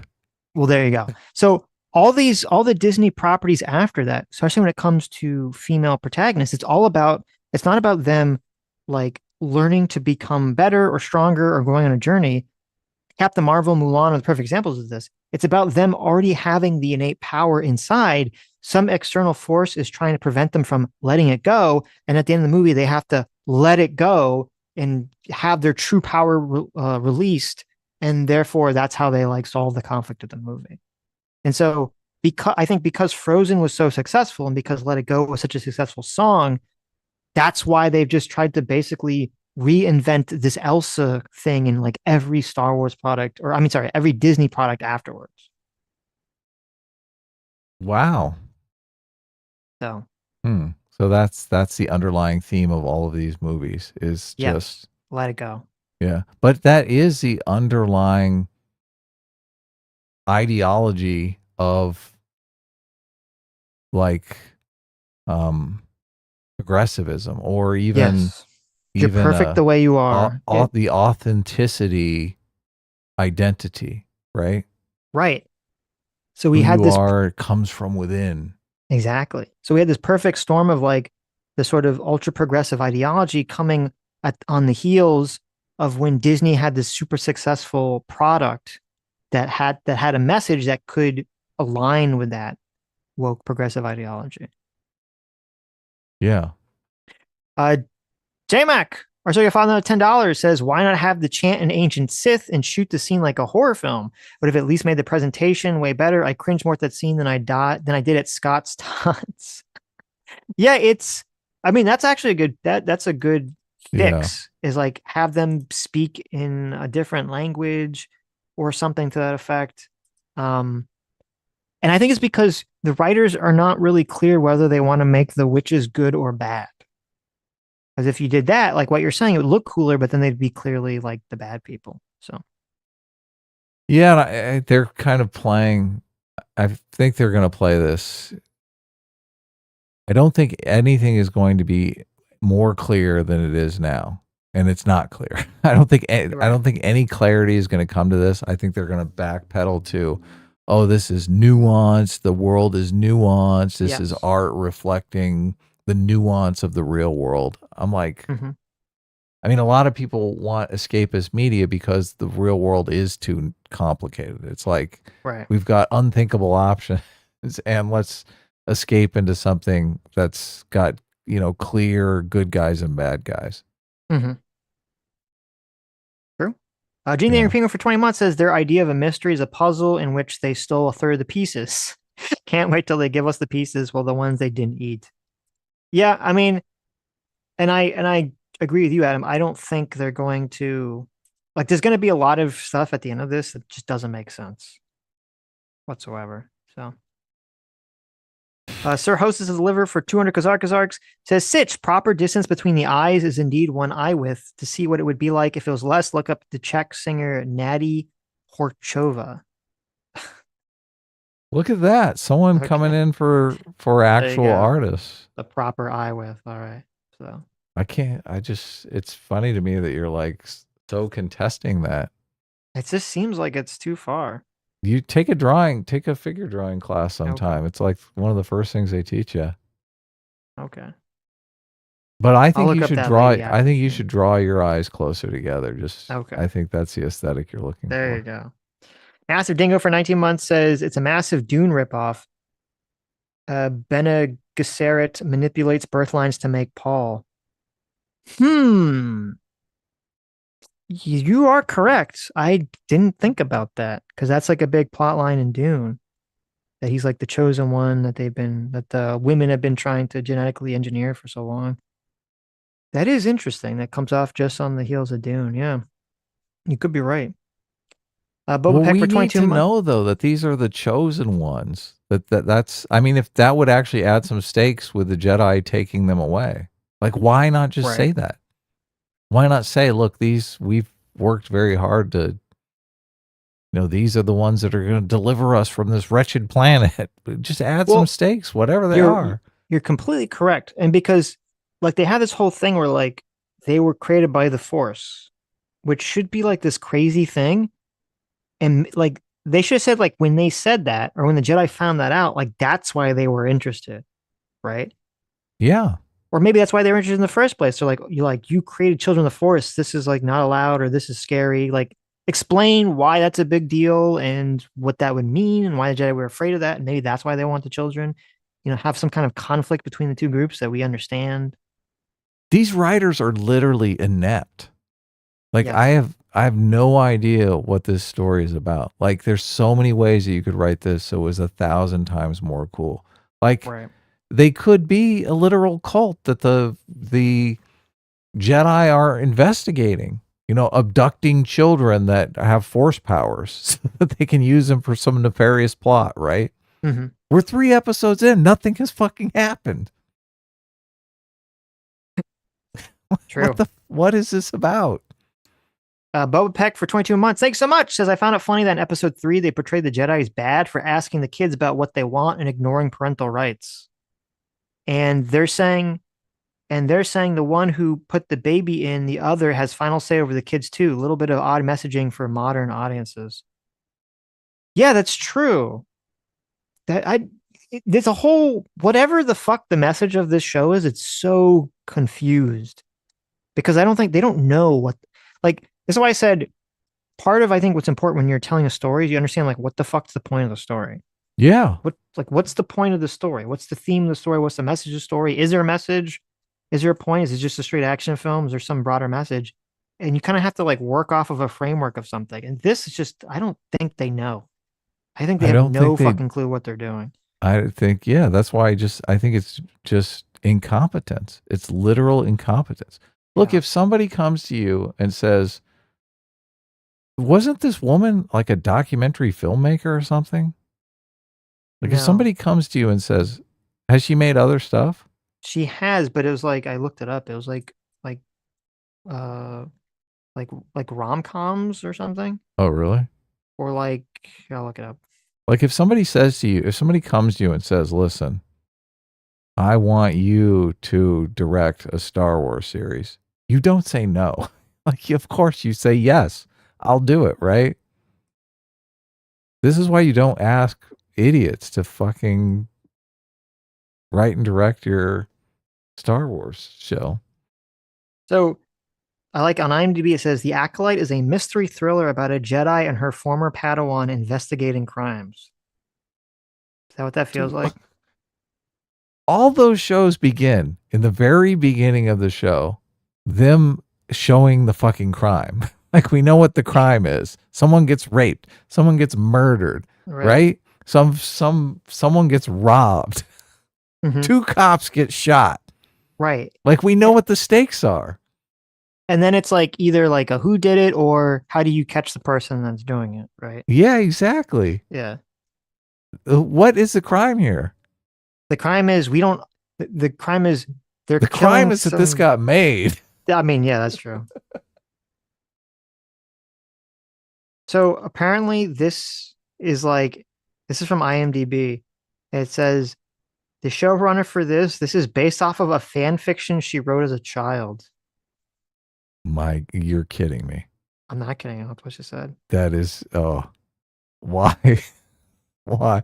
That is the worst reason for creating a Star Wars property ever. So when she was a girl, she wrote some cringy. I mean, you know what? This actually all makes sense now.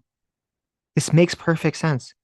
You have a young girl wrote a cringy fanfic on Tumblr when she watched. I don't know how old she is. Probably when she watched the Star Wars prequels, where she's like, "Oh my god, it'd be so cool. Like, what if I was on a Jedi and I had like a twin sister, but she was like evil, and we were raised by like Force witches, and then the Coven burned down, and I got to join the Jedi Order, and then I had to like solve crimes with my Jedi Master about like my evil twin sister who's still alive. Like, does it? It feels exactly like something a small child wrote. And that's why Oh, it makes no fucking sense and is so poorly thought out. I just stumbled onto this line to protect the secrets of our coven and continue our legacy. What So does that mean? I think that's what the girls, that's why they made the girls or something, to protect the secrets of our coven and continue our legacy. Yeah, but what is their legacy? What is their legacy? Yeah. What does that What are even the mean? secrets of their fucking Right. coven? Yeah. Oh, this show.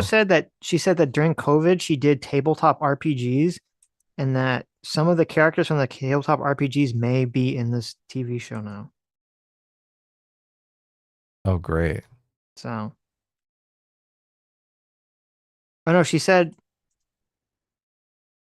did say okay. Well, never mind. The IMD lady asked her about the fan fiction and she sort of denies it. So I don't know. Still seems like it's written by a child to me, but maybe that's just her Oh, normal thing. So she's wrote something called Terriers, a TV show about dogs. She wrote something called Bachelorette. Three friends are asked to be bridesmaids at a wedding of a woman they used to ridicule back in high school. wow. She wrote something called Assistants, comedy about a lady who's trying to make it as an assistant to a very powerful man. So we're seeing a theme here, right? They're all comedies? They're all like female like comedies. She wrote Right. something called About Last Night, follows two couples as they journey from bar to the bedroom and eventually put to the test in the real world. Another rom com. She wrote something called Sleeping with Other People, which has Alison Brie, Annie from Community. A good-natured womanizer and a serial cheater form a platonic relationship that helps reform them in ways while mutual attraction sets in. Why would you Okay. pick this person for Star Wars? Why? And then she wrote something What in that? called Russian Dolls. A cynical young woman in New York City keeps dying and returning to the party that's been thrown in her honor on the same evening as she tries to find a way out of a strange time loop. Okay, So that's why. That's why they that's the hired only her. thing that seems remotely like Right. science fictiony or within the same realm of possibly Star Wars. That's exactly why they Right. hired her. I heard people talking about the Russian dolls thing. So Mm-hmm. Like, is it a good thing? yeah, like it Yeah. was a good movie. I mean, it's an interesting premise. So, so there you go. But yeah, it's a bunch of, except for that, a bunch of shit. You're like, why the fuck is she writing this? So, okay. Sell it for $5 says, by the way, been binging House of the Dragon. I'm so happy that among other things, the dialogue is back. They do say mayhaps a little too much, but they are like, Yeah, I haven't seen. I don't know what they're on, but I haven't watched one episode of House of the Dragon. But I watched. was the next season out already? Yeah, we I haven't got to even watch been, that too. oh, I guess I haven't. That's only one House of the episode, I Dragon think. was. We were watching House of the Dragon at the same time we were watching the uh, the Ring Power of of the Power. Rings, the Yeah, Power Ring of of the Power. Rings, the Ring of Power. Hmm. And it's so night and day. The House of the Dragon was actually pretty good. I think I liked it more than Sitch liked it, but I didn't like it that much. Yeah. yeah. Well, I mean, I had just watched season 8 of Game of Thrones, so Well, by comparison, right? yeah, it was like epic. Yeah, sure, sure, sure. That's fair. Uh, Bella Pack for $5 says they're saying. Oh, I read the one. Libertarian Sasquatch for $2 says I looked up the picture of the writer. Makes sense. How dare you?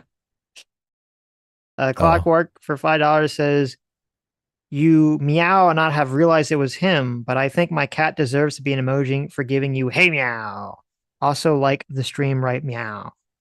Oh. Yeah, right this second. What? Listen, I thought the hey, I was getting the hey meow from Super Troopers. I thought, but maybe I Right. stole it from your cat. I think Thank you for the amazing addition. Super Troopers was where what I thought you were doing too, but There you go. Just a couple of old men. Clockwork for another $5. Thank you, Clockwork says, of course, I sent that in a hurry from work and couldn't be bothered to check that you didn't use it this time first. Carry on. Okay, well, there you go. Solid for $10 says, quote, making white people cry was referring to making white people sympathetic to black characters. Isn't this the same SJW stuff of reaching to someone's past and bringing up gotchas?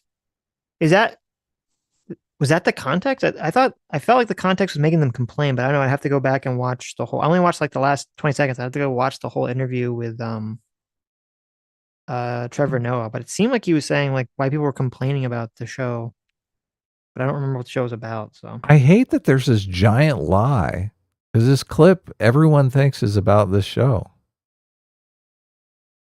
It's well, like maddening. I knew it wasn't because I saw it and I was like Trevor Noah's the host, and I was like Jon Stewart's the host again. So I was like, this must be an old clip. So I Right. looked it up and I saw it was from like 2016. Yeah. Patter of heads for 12 months. Thanks so much for 1 year. Says Sitch, it isn't yandere. Yandere is centered around a love interest. The word you want is yangire. Okay.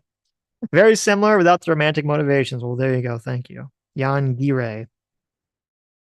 That cringe for $5 says if you want a good critic of the Force, just play Knight of the Old Republic 2 or just find a video of Kreia. She does a good job. Yeah, I've heard that. A friend of mine really likes that game. Gene the Angry Payment for $5 says, wait a minute.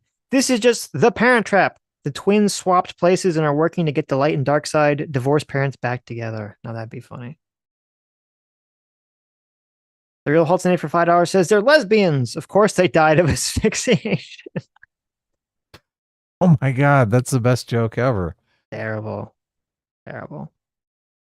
J-Mac, thank you so much. J-Mac, I should get $5, $10. Says someone needs to make the meme of my doing the quote, come at me, bro pose and put the leave the multi-billion-dollar corporation alone text on it. Oh yeah. True. True. Or May, I should say. Yeah, not mine. Thal for $20. Thank you so much. Thal says, Sitch, stop theory crafting immediately. You put more thought in this story than they did. How dare you, Sitch? How dare you? Just like a man to question a woman's story. I know, right? Terrible. Yeah. I kept, as I'm watching this and taking long breaks away from it because it's so fucking boring, I kept thinking of that video, the Freedom Tunes video. It's not for you. Yeah. I'm like, yeah, this is Mhm. definitely not for me. Right. God, I love sci-fi though. Sci-fi is my favorite. Like comedy, sci-fi, action comedy, action sci-fi. Well, I guess sci-fi is a lot of times includes action. Just Star Wars should be my jam, but what is this slop? It's slop, is what it is. Yeah. Consume content. Thal, thanks so much for the $50, Thal. Says on Uma, one factor of those fights scenes is we see her take heavy blows and get up. It's not so much immediate intimidation as you get intimidated as the fight progresses. The show, however, lacks the immediate as well as the ongoing fight intimidation. Yeah, no, that's a good point because we Great do point. see part of what I liked about Kill Bill is that you see her get like really fucked up a lot. So and then like keep going. And so kind of you're right, it gives the character intimidation of her character. It also makes her seem like she's struggling, not just like instantly like Captain Marvel killing, 100 guys with ease. It adds you feel like, oh, there's like fear and weight and struggle to her fight because you see that she's getting injured and hurt. So, and even the Yeah. second one, which I liked better, where she doesn't kill like a million guys, but she just literally just gets knocked on her ass by Bud, just kind of like ambushing her with the shotgun. So JMac, our circuit far, thanks so much for the $50. Says, I think witches came from the Dave Filoni stories. I don't remember them mentioned in old EU lore. Then again, I didn't read much after the Yuzon Vong books. I think the Sith are called warlocks somewhere, but I don't remember where. Wow. There Okay. you go. So there are witches. Well, I thought there might be witches and warlocks and whatnot because there's just a billion Star Wars books, right? Right. That build ancillary lore. Mm-hmm. Yeah, I know people talked about that there was some kind of Star Wars witch. And listen, I think it would be fine if like so if they want to do this again a kind of interesting way, you say, okay, in Star Wars universe, people have access to this force thing. Why is it only the Jedi and the Sith that use it? There should be a whole bunch of like different cults and people that have midichlorians or whatever that want to use the force in some capacity and they create their own like ideologies about it. And you could have the show be about like one of those cults and maybe explain like, well, the reason there aren't that many is because the Jedi literally go around the universe, the galaxy, snatching up kids, with high midichlorian counts to prevent that from going on because the Force cults cause problems, right? Or something like you could explore this concept in some intelligent and interesting way, which obviously the show doesn't do. Yeah, I, yeah, if the Force is such a pervasive part of this world, I despise the fact that they call them Force users, which makes it seem like it's not an intimate part of the world. Like Mm-hmm. there's magic and there's magicians, right? Like there's a Mm-hmm. special word for people who use the Force. Oh, I see what you're saying. Yeah, Not Force user. It's like vacuum cleaner user, you're right. microwave It's an user. interesting point. Yeah. Well, I guess because it's just like Jedi, Yeah. but then that only explains like one ideology of using the Force. So Yeah. yeah. She's not a maid, she's a broom user. Yeah. It's Right. like what the fuck? Right. Who is a Force user? Like Jedi, obviously you think Force user, right? But Right. what is somebody else that uses the Force but is not a Jedi? Yeah, it's an interesting point. And she calls her a Force user in that first battle, and you're like, I mean, what? So You're a anyone that forcer. can That do, sounds a little rapey, right? yeah. All So these any like other people other than Jedi use the Force, I guess. I don't I mean, know. I was always under the assumption it was like Jedi met Force user. Like Right. What is she if she's using the force? Like she's just like a magician, a telekinesis, right? Right, right. Kung fu master. Like just because she can do the, I mean, I saw that crazy shit in Kung Fu Hustle. They didn't call them force users, right? There's no force in Kung Fu Hustle. Thank goodness. But Right. they do that weird thing that got popular after I think it was Crouching Tiger, Hidden Dragon, where they They just like float around. yeah they defy the laws of physics, Right, right, which right. is kind of badass. I love that movie. Yeah. Yeah, Fate of Morality for $5 says Star Wars has witches, the Night Sisters of Dothmir. They tapped in the dark side energy of the planet. Matriarchal men were servants and breeders. There you go. They should just use that then. yeah. Mason, They need a clear story here. right, but that makes the women sound bad. So, can't have that.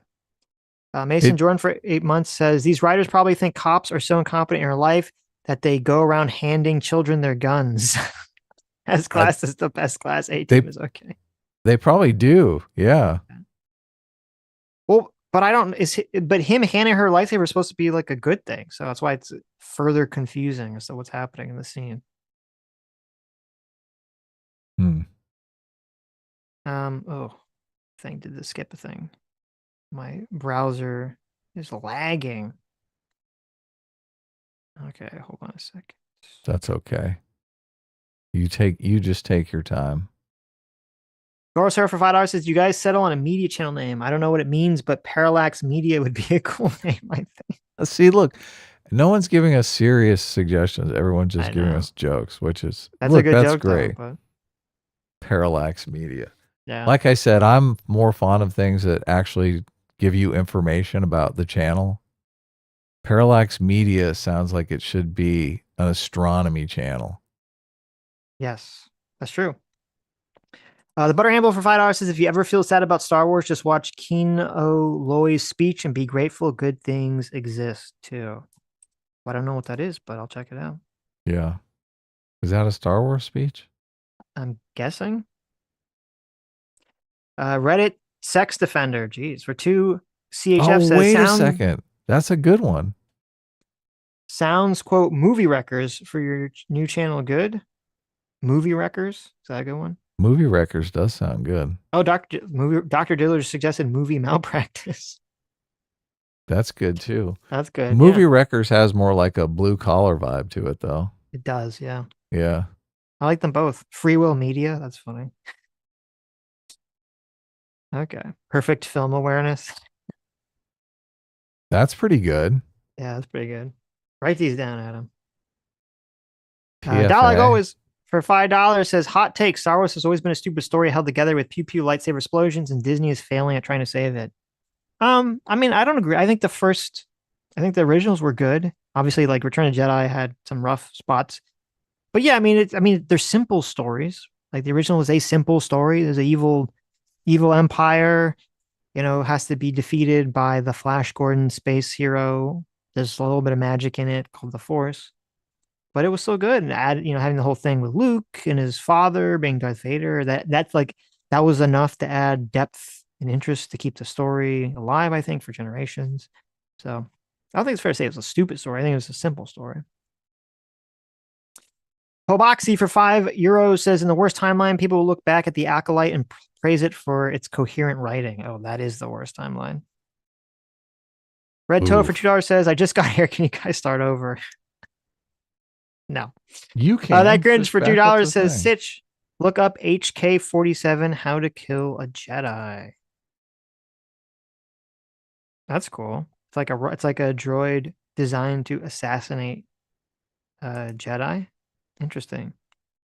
Cool. How about for a channel name, How to Kill a Franchise? That's pretty cool. Ooh. I like that. That How to Kill is a cool. Franchise. That's Yeah. good. Dr. Dealer for $5 says, you guys got time for me to rifle through a list of problems with this episode? There are too many for super chats and being able to feed myself. Of I don't know. course Do we there have is. time, Adam? I don't really have time today, but Okay. I mean, we'll talk about this this in the future, so we can do it in the future. this we've got 5 more episodes. Right. And I think the cringe has really just started to churn here. Hmm. Mike Hiller for Some Canadians says Adam is wrong. The prequels created a new generation of Star Wars fans. The sequels did not. Um, I don't think the prequels movies did. I think the spin-off TV shows did. That'd be my guess. Oh, wow. Yeah, I didn't watch any of those. I did, Lucas, I'm a story guy. So I like I'm down with the story, but I can respect good visuals, and I do think there were a lot of good visuals in the prequels. Me and a friend of mine did a like a couple weeks later after the terror of how awful Star Wars was wore off, we did decide to get super blazed and go back and watch it again just simply for the visuals because we Hmm. knew it was kind of a piece of shit movie. So it did have that. I did go back for a second viewing. So Right. So I wonder too, because yeah, okay, you have to remember that you have to remember when we were kids, you're like a mhm. young kid, your taste is trash. Okay, you have True. like Yeah. terrible taste in things. And so yeah, if you were like very young and watched the prequels, you could have been like, oh, this is cool. Like Anakin flies the pod racer. I like Jar Jar, right? You can like all this trash. So you have to keep that in mind because I don't know, but I wouldn't be that surprised if in like 10 years from now, 15 years from now, you're going to be like losing your mind when a bunch of kids, who are that now in their 20s talk about how much they love the Star Wars sequels because they saw them when they were kids. They're like, oh, why are you guys all hating on the Star Wars sequels? They were really good. Yeah. You know, it was just a meme. All these evil internet right wingers just made us think that they were bad. So, I mean, there are certain movies that I loved when I was a kid and I watched them a second time and I was like, wow, I was an idiot. I was just a stupid kid, right? right, This right. movie's trash. What was I thinking? There's both. There's things that like I'll watch that I thought I loved as a kid and I watch now and I'm like, this is terrible. And there are things that I'm like, well, I know this isn't great, but I still like it for nostalgic reasons. So Right. Yeah, no, yeah, there are some that I do think hold up, but I think they're great though still. Dr. Diller sent me this article from the New York Times. This is the showrunner saying Kennedy, I guess Kathleen Kennedy, had read one of Headland's plays, Cult of Love, which explores a complicated relationship between siblings. It's about her personal experience, Kennedy said, Kathleen Kennedy. And it was just so well done and incredibly emotional. I remember reading that and saying, Leslie, this is exactly what you should tap into as you write this story for us. So maybe this is just Kathleen Kennedy's can't keep her grubby palms off of whatever the person writes. Like that's a tough situation to be in. Like you're writing for a producer, you produce pages, you're like, these are tight. I know what's going on here. Everything makes sense. And then you give it to some idiot and they're like, wouldn't it be better if you did this or that or this or that? And pretty soon you don't give a fuck. You're like, okay, this person's I going to mean, destroy whatever this is. how fucking retarded is Kathleen Kennedy? Like, okay, we have like people don't like Star Wars, right? So what am I Hmm. going to do? Oh, here's a woman who wrote a stage play about a sibling relationship. That's what she thinks that's what the fuck Star Wars needs. Well, that is completely idiotic, but I mean, like, okay. I I know mean, I'm curious to see what this play is that, she loves so much, didn't but but didn't wasn't the stage play about some sort of sibling rivalry? Is it that just says a complicated sibling relationship. I don't know what that okay? means. So it Right. doesn't. I superimposed rivalry Who onto knows? it. Well, and also this show has like nothing to do with like a sibling relationship at all. Anyway, it's all like the backdrop. Right. The actual sibling relationship that we finally got in episode 3 is so like shallow and uninteresting and not explored in even a little bit. It's a Explain exact slow burn, Sitch. Okay. Explaining exactly how Headland took Kennedy's advice would spoil a major plot point. Acolyte. Let's just say that Headland heightened a clash between characters. Oh wow.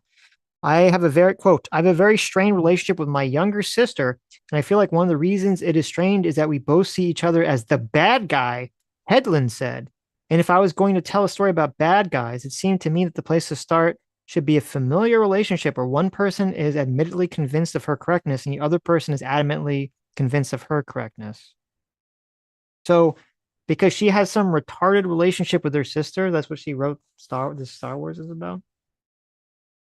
It's her lived experience, Sitch. Can't believe you're so insensitive. Quote, we don't speak, Headland added. I think this will be a surprise to her. Oh, she's estranged from her own sister. And Yes. she made us like a star. How fucking desperate are you? Oh my God. How desperate are you for your sister's approval? She's probably going to look at it and laugh. Ha, what an idiot. Oh, you want to know? This is how much of a big brain genius I am, okay? She wouldn't say any more on a topic except to emphasize that she has a good relationship with her other sister who helped make a visual presentation that Headland used to pitch the Acolyte to Lucasfilm. Headland described her concept of the meeting as Frozen meets Kill Bill. Oh Kennedy my brought it on the God. spot. Oh So you know my what I said about God. Frozen? You have this. That's the secret sauce right That's the there. secret sauce. If you want to sell something to Lucasfilms or Disney, just say it's like Frozen. It's Frozen meets Schindler's List. It could be the next big Star Wars. What do you think? And it's weird because she said, okay, if you said the concept is Frozen meets Kill Bill, I mean, you haven't Uh-huh. seen Frozen, but I don't see any element of Frozen or Kill Bill in this fucking script so far anyway. So I don't even know what the fuck that means. Like, God, doesn't even seem like it's like even there. if it was more like Kill Bill, it'd be amazing. Yes. Where's I don't see the only I guess it's like there's a flashback. Is that the element? There's a flashback in Kill Bill. There's a flashback. There's like I guess because like revenge. There's for like someone is motivated by revenge, so it's like Kill Bill or something. This woman's like retarded. Jesus Christ. Well, I guess it's a Yeah. very interesting interview, Dr. Tiller. I guess I got to see this Frozen movie. It's not bad, but I don't know if it's worth watching. You're, I mean, I it's mean, I okay. have to see it for educational Oh yeah, purposes, you should. Yeah, that's true. You should actually. not to That's a good point. enjoy. You should watch it just for educational purposes because when you watch it, you'll suddenly see all the new Disney movies and women empowerment movies through that lens, and it all makes sense. Right. That's a good point. Uh, Bazards all around me for $5 says Weinstein assistant ruined the EU concept of how others view the Jedi taking force sensitive kids with his EP and still made the Jedi look good. There you go. Yeah. Bopek for $10 says, I think it's possible the whole thing was an illusion after the test. There was a fire because May's face has soot, but I think the Sith was conveniently there too, and May will meet him after the fire. Um, I mean, I don't think it was an illusion. You could be right that the Sith was there or something. I don't think it was an illusion though, because Soul also said like she killed everyone with a fire.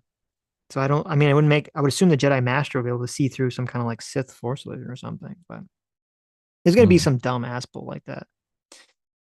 The real Hulk for $10 says in Jedi Knight 2, Jedi Outcast, you could use a lot of weapons against the Jedi, including a rocket launcher. The AI would often push the rockets away. Fletch guns were way more effective. Oh, nice. Like So a they do have rocket like a launchers in the. cluster, like a clustered round or something. Hmm.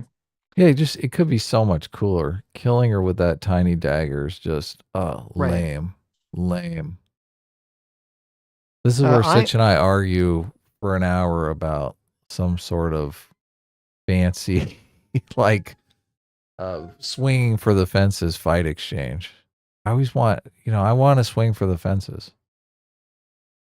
No, I mean that's my idea would be that she has like all these traps set up in the bar Yes. beforehand so that when she confronts her, like she has to stop like 10, 20 different things with the force simultaneously. And so she's basically overwhelming her senses and her ability Right. to see the future. And that's how she is able to kill her.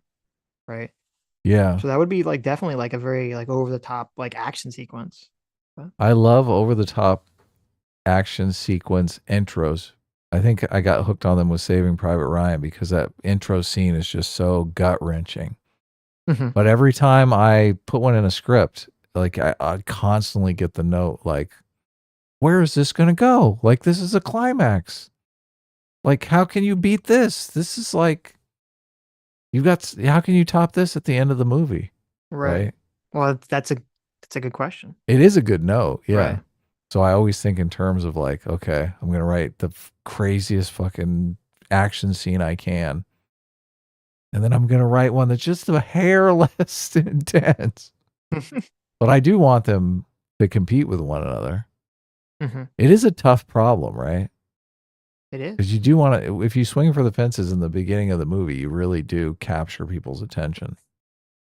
This scene in the beginning of this, it's not, it doesn't do that, not at all. No. Yeah, Well, also just the whole aesthetic of the Jedi, like kung fu fighting, just is weird to me. So yeah. You want that scene from Raiders of the Lost Ark where the guy does his fancy like whip play and Indy just pulls out his gun and shoots him because they're the Jedi, right? You just wanted to be like, okay, freeze, right, right, yeah, yeah, dumbass. Yeah. yeah. Like they come Uh, in for a roundhouse kick, and the next thing you know, they're caught in the air. Oh, look at that, dumbass. well, that's always kind of a big problem that's never really been addressed in most Star Wars things. Is like they don't really lay out the rules for Force and how the Force works. So like when you have two people of Force power that are like equal use, why do they Hmm. even hit each other with lightsabers as opposed to just using telekinesis, right? Do they cancel the Force out from each other? I would Right. like some explanation of kind of the rules here so we kind of understand what's happening that we're seeing. Yeah. But You yeah, need like with the us. with the kung fu fighting, it's even worse because you're like, why are they kung fu fighting? Is a lightsaber and telekinesis? Like it just seems kind of silly. Yeah. You need a force, a Scott Pilgrim style force loader bar in the top of the screen so you can tell like how much force power each of them Oh, has there left. you go. Right, right, right. That's the way to solve that problem right I there. say. Okay. I'm Dan Hibiki for $2 says you should call your review show Rational Review. Oh no, that's awful. Terrible. But thank you for the super chat, obviously. Thank you. Too close to rationality. I think Yeah, that was rationality rules, yeah, it's a rationality joke. reviews. Yes, I hope that was rational a reviews. joke. Yeah. The I Chad do Father for kind of 19 like How to months. Kill a Franchise. That's we'll have to think on that one. I Yeah, wrote that's all those that's down good. though. Chad Father for 19 months says Brett Cooper did an interesting segment about Leslie Headland. She wrote a Heathers remake that was based a few years ago. It's the corporate ESG. Really interesting. Hmm. I'll have to check that out. Margin for 22 months. Thank you so much. Says, hey fellas, how are you liking the Magusu? She's not perfect, just enemies end themselves for her with no ability of outsmarting or outpowering them. There you go. She's so beloved, she just makes the people kill themselves. I like that. Yeah. TL1524 for $5 says, first we have Weinstein screwing all of Hollywood, then we have Weinstein's assistant screwing Star Wars. Is it possible to be Me Too'd by a show? Ah, Funny. ah. That's pretty good. The Butter Amble for $5 says Pixar used to be subversive. Toy Story is about giving up on your dreams. The Incredibles is about the idea that some people are better than others. Oh yeah. That is Totally. true. Is Toy Story about giving up on your dreams? I never thought of it from that perspective. Hmm. Fondue for $5 says, as someone who works in a warehouse, OSHA going around hunting Jedi might just have to do with them not keeping up with safety standards. You know, that was driving me fucking crazy. Yeah, That me the main too. character's name is OSHA. I'm like, Yep. what the fuck are they doing? Like, I mean, I guess a bunch of writers don't know what OSHA means. They don't. No. OSHA, Yeah. if you don't know, OSHA is the Occupational Safety and Health Administration. And you talk about there's always like OSHA work requirements, talk about, like safety for workers and, things of that nature. And so it's like every time that they say OSHA, I just immediately think of that. It's like so weird. It's such a terrible name. Makes that lightsaber seem that much more ironic, right? Right. When he Yes. hands Yes. OSHA Yeah. his That's an OSHA lightsaber, violation if I've that ever was seen totally an one. OSHA violation. There you go. Exactly. Solid Provider says, get your hands on anything with Kyle Katarn if you want real Star Wars. Skip Dark Forces and start with Jedi Knight 2. All of his games are on Steam. I meant Jedi Knight Dark Forces 2. Well, there you go. That's interesting. I'll check it out. The Real Hallucinator for $5 says DIE comes in at all levels: the CEO, the HR, the writers, the showrunners, the actors, the low level stuff, all of it. Yeah, it definitely seems like that's the case. Definitely seems like that's the case here. Well, I was wondering too, because when I was in school, they used to do, and I went to school in Southern California. They would do screenings, so you'd see they'd offer free movies, and you would basically fill out questionnaires at the end. And I wonder if they're just doing these audience tests in Southern California, where it's all just basically a massive liberal audience pool. Mm-hmm. I mean, if they ran audience tests in Texas on this show, what do you think would happen, Sitch? What is this garbage? Yeah, exactly. They'd get some real feedback. They'd be like, "What Right. the heck is happening here? What is this about? I don't even know. I'm baffled. I don't understand." Common Threads for £10 says the Jedi M couldn't sense the knife and died by it when Disney only showed L's to deal 0 damage in the gut. Oh, lasers. Han's treatment in The Force Awakens killed Star Wars. Luke's in TLJ dug it up. Kenobi danced on the grave. I agree with that. I tried to watch a little bit of that Kenobi Kenobi, series. very Yeah. bad, yeah. Fondue for $2 says, "Oh man, it's literally Shunny Byo fanfic." There you go. That's true. That is kind of hilarious. J Mac, I should get follow for $20. Thank you so much, J Mac. Says final season of Arcane drops this year as well, and I hope to every god they don't fluff it up. Well, we'll see. We'll see. Jimber Jamber for $2 says, "I miss when Star Wars was an indie production." There you go. Seller for $5 says, "Seriously, how do you respond to quote, it's not for you, so stop talking about it, or it's just for kids?" Um, well, I mean, the whole it's not for like what is the whole it's not for you? What does it even mean? Who's it for? Who the fuck is this shit for?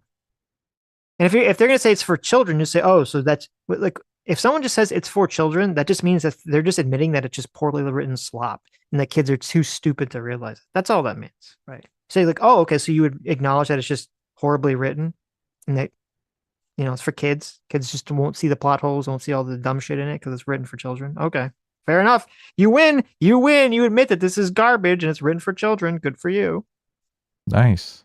I mean, you can look at the original Star Wars. The original Star Wars was made for like families of all audiences. They weren't written retardedly. So Yeah, Toy Story is beloved because it's for kids and adults too. That was the whole Pixar theme. yes, They're like, look, let's make movies that will get the parents and the kids in the seats. Right? exactly. Right. And you look at like, yeah, exactly. Look, just pull any Pixar movie. And The Incredibles. The Okay. Incredibles is incredible. Exactly. Great movie, kids movie, family movie, written for all ages. Fantastic. Monsters Inc., Toy Story, all the original Pixar movies, Lilo and Stitch, right? Love Mm-hmm. that movie. Made for children, Lilo and Stitch, great movie. Okay. Ohana, Yeah. it means family, and nobody gets left behind. Okay. Great movie. Doesn't mean Happy Feet. Happy Feet. I liked Happy Feet. Yeah. It's crazy ass, like random ending at the end. I love it. Like you can write kids' movies that are not dog shit. Anyone that says that is just massive cope. They're just Oh, it snuffing is. the cope so bad. Okay, it's like, well, if Right. it's made for kids, why the fuck do you like the slop? Okay, what are This you, a show was child? made by kids. This Yes, this right, film was this was made by children. right, right. Mason Jordan for $2 says the prequels were bad. The sequels feel like they hate you. That's so true. That is true. I like that. Yeah. Wit Gribitus, thank you so much for joining the Free Will Seekers. Micro Omega for 26 months says, "Behold my awesome milestone. Behold." Look at that. You made it. There you go. Thank you. 26 months. I keep clicking on mine now that I can. Jack I'm not. Rama for 22 months says, "Oh my God, she does have writing credits for Terriers. Nice to see her writing has not improved at all since then." You haven't seen it, but I'm assuming it's bad. Adam for 23 months says, "Yo, look at that. You're 1 month away." I know. I know. I'm on the cusp. I'm almost there. I'm almost made it.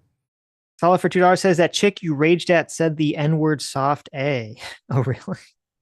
Yeah, she got fired. I sent you an article on it. Yeah, it was funny because I saw she got fired and I thought this is the woman that was all like wokeness is because of like anime nerd kids. And I was like, what the fuck are you talking about? And I thought she got fired for that, but no, she got fired for saying the N-word or something. So Yeah. I don't know what the Yeah. context is, what she was saying the N-word, but It was completely innocuous. It was mm, a wrongful death as far as I'm interesting. concerned. Yeah. Sell for $2 says I mean more in the context of Barbie, but this too. Oh, like that's not for you. I mean, I I always think that's like a bullshit argument because well, in Barbie it's a bullshit argument because the politics in Barbie are so like disgusting. But generally, movies you can have movies that will appeal to different people, and I mean I don't know. I think even then, like you can watch something. I think if you're like good at critiquing media, understanding story, and like I could watch something that is not quote not made for me. I could watch some rom com. You know, I'm not a huge rom com person, and I feel like you should be able to still like analyze and say, well, I didn't like it. It's not for me. It's not in my interest, but it's still like a well constructed movie, and here's why. Or you could say the opposite, like, oh, here's something that's like seems like it's supposed to be for someone of my interest, but it's like a shittily constructed movie. So all that stuff is just cope. That'd be my response. I would just respond in all caps and just say cope. Yeah. Fast and Bulbous for 1 month says Old Boy is my favorite is my favorite children's movie. There you go. Perfect. Perfect movie That for the is kids, right? not a child's movie. No, That's it's what makes not. that joke funny. Oh, Yeah. okay. Okay. Death by Sloth for $2 says there has been one good Disney Star Wars, Dr. Alfra. She's an Asian lesbian, so she meets a DI quota, but she's super morally complex. Basically, a space Laura Croft. Her second comic series got ruined by a non binary author. Well, that's unfortunate. Okay, well, that's it. That's it. All right. Thanks, everyone. Great show. Awesome show. Amazing show. Thanks for coming out. We'll see you all Sunday. Bye bye.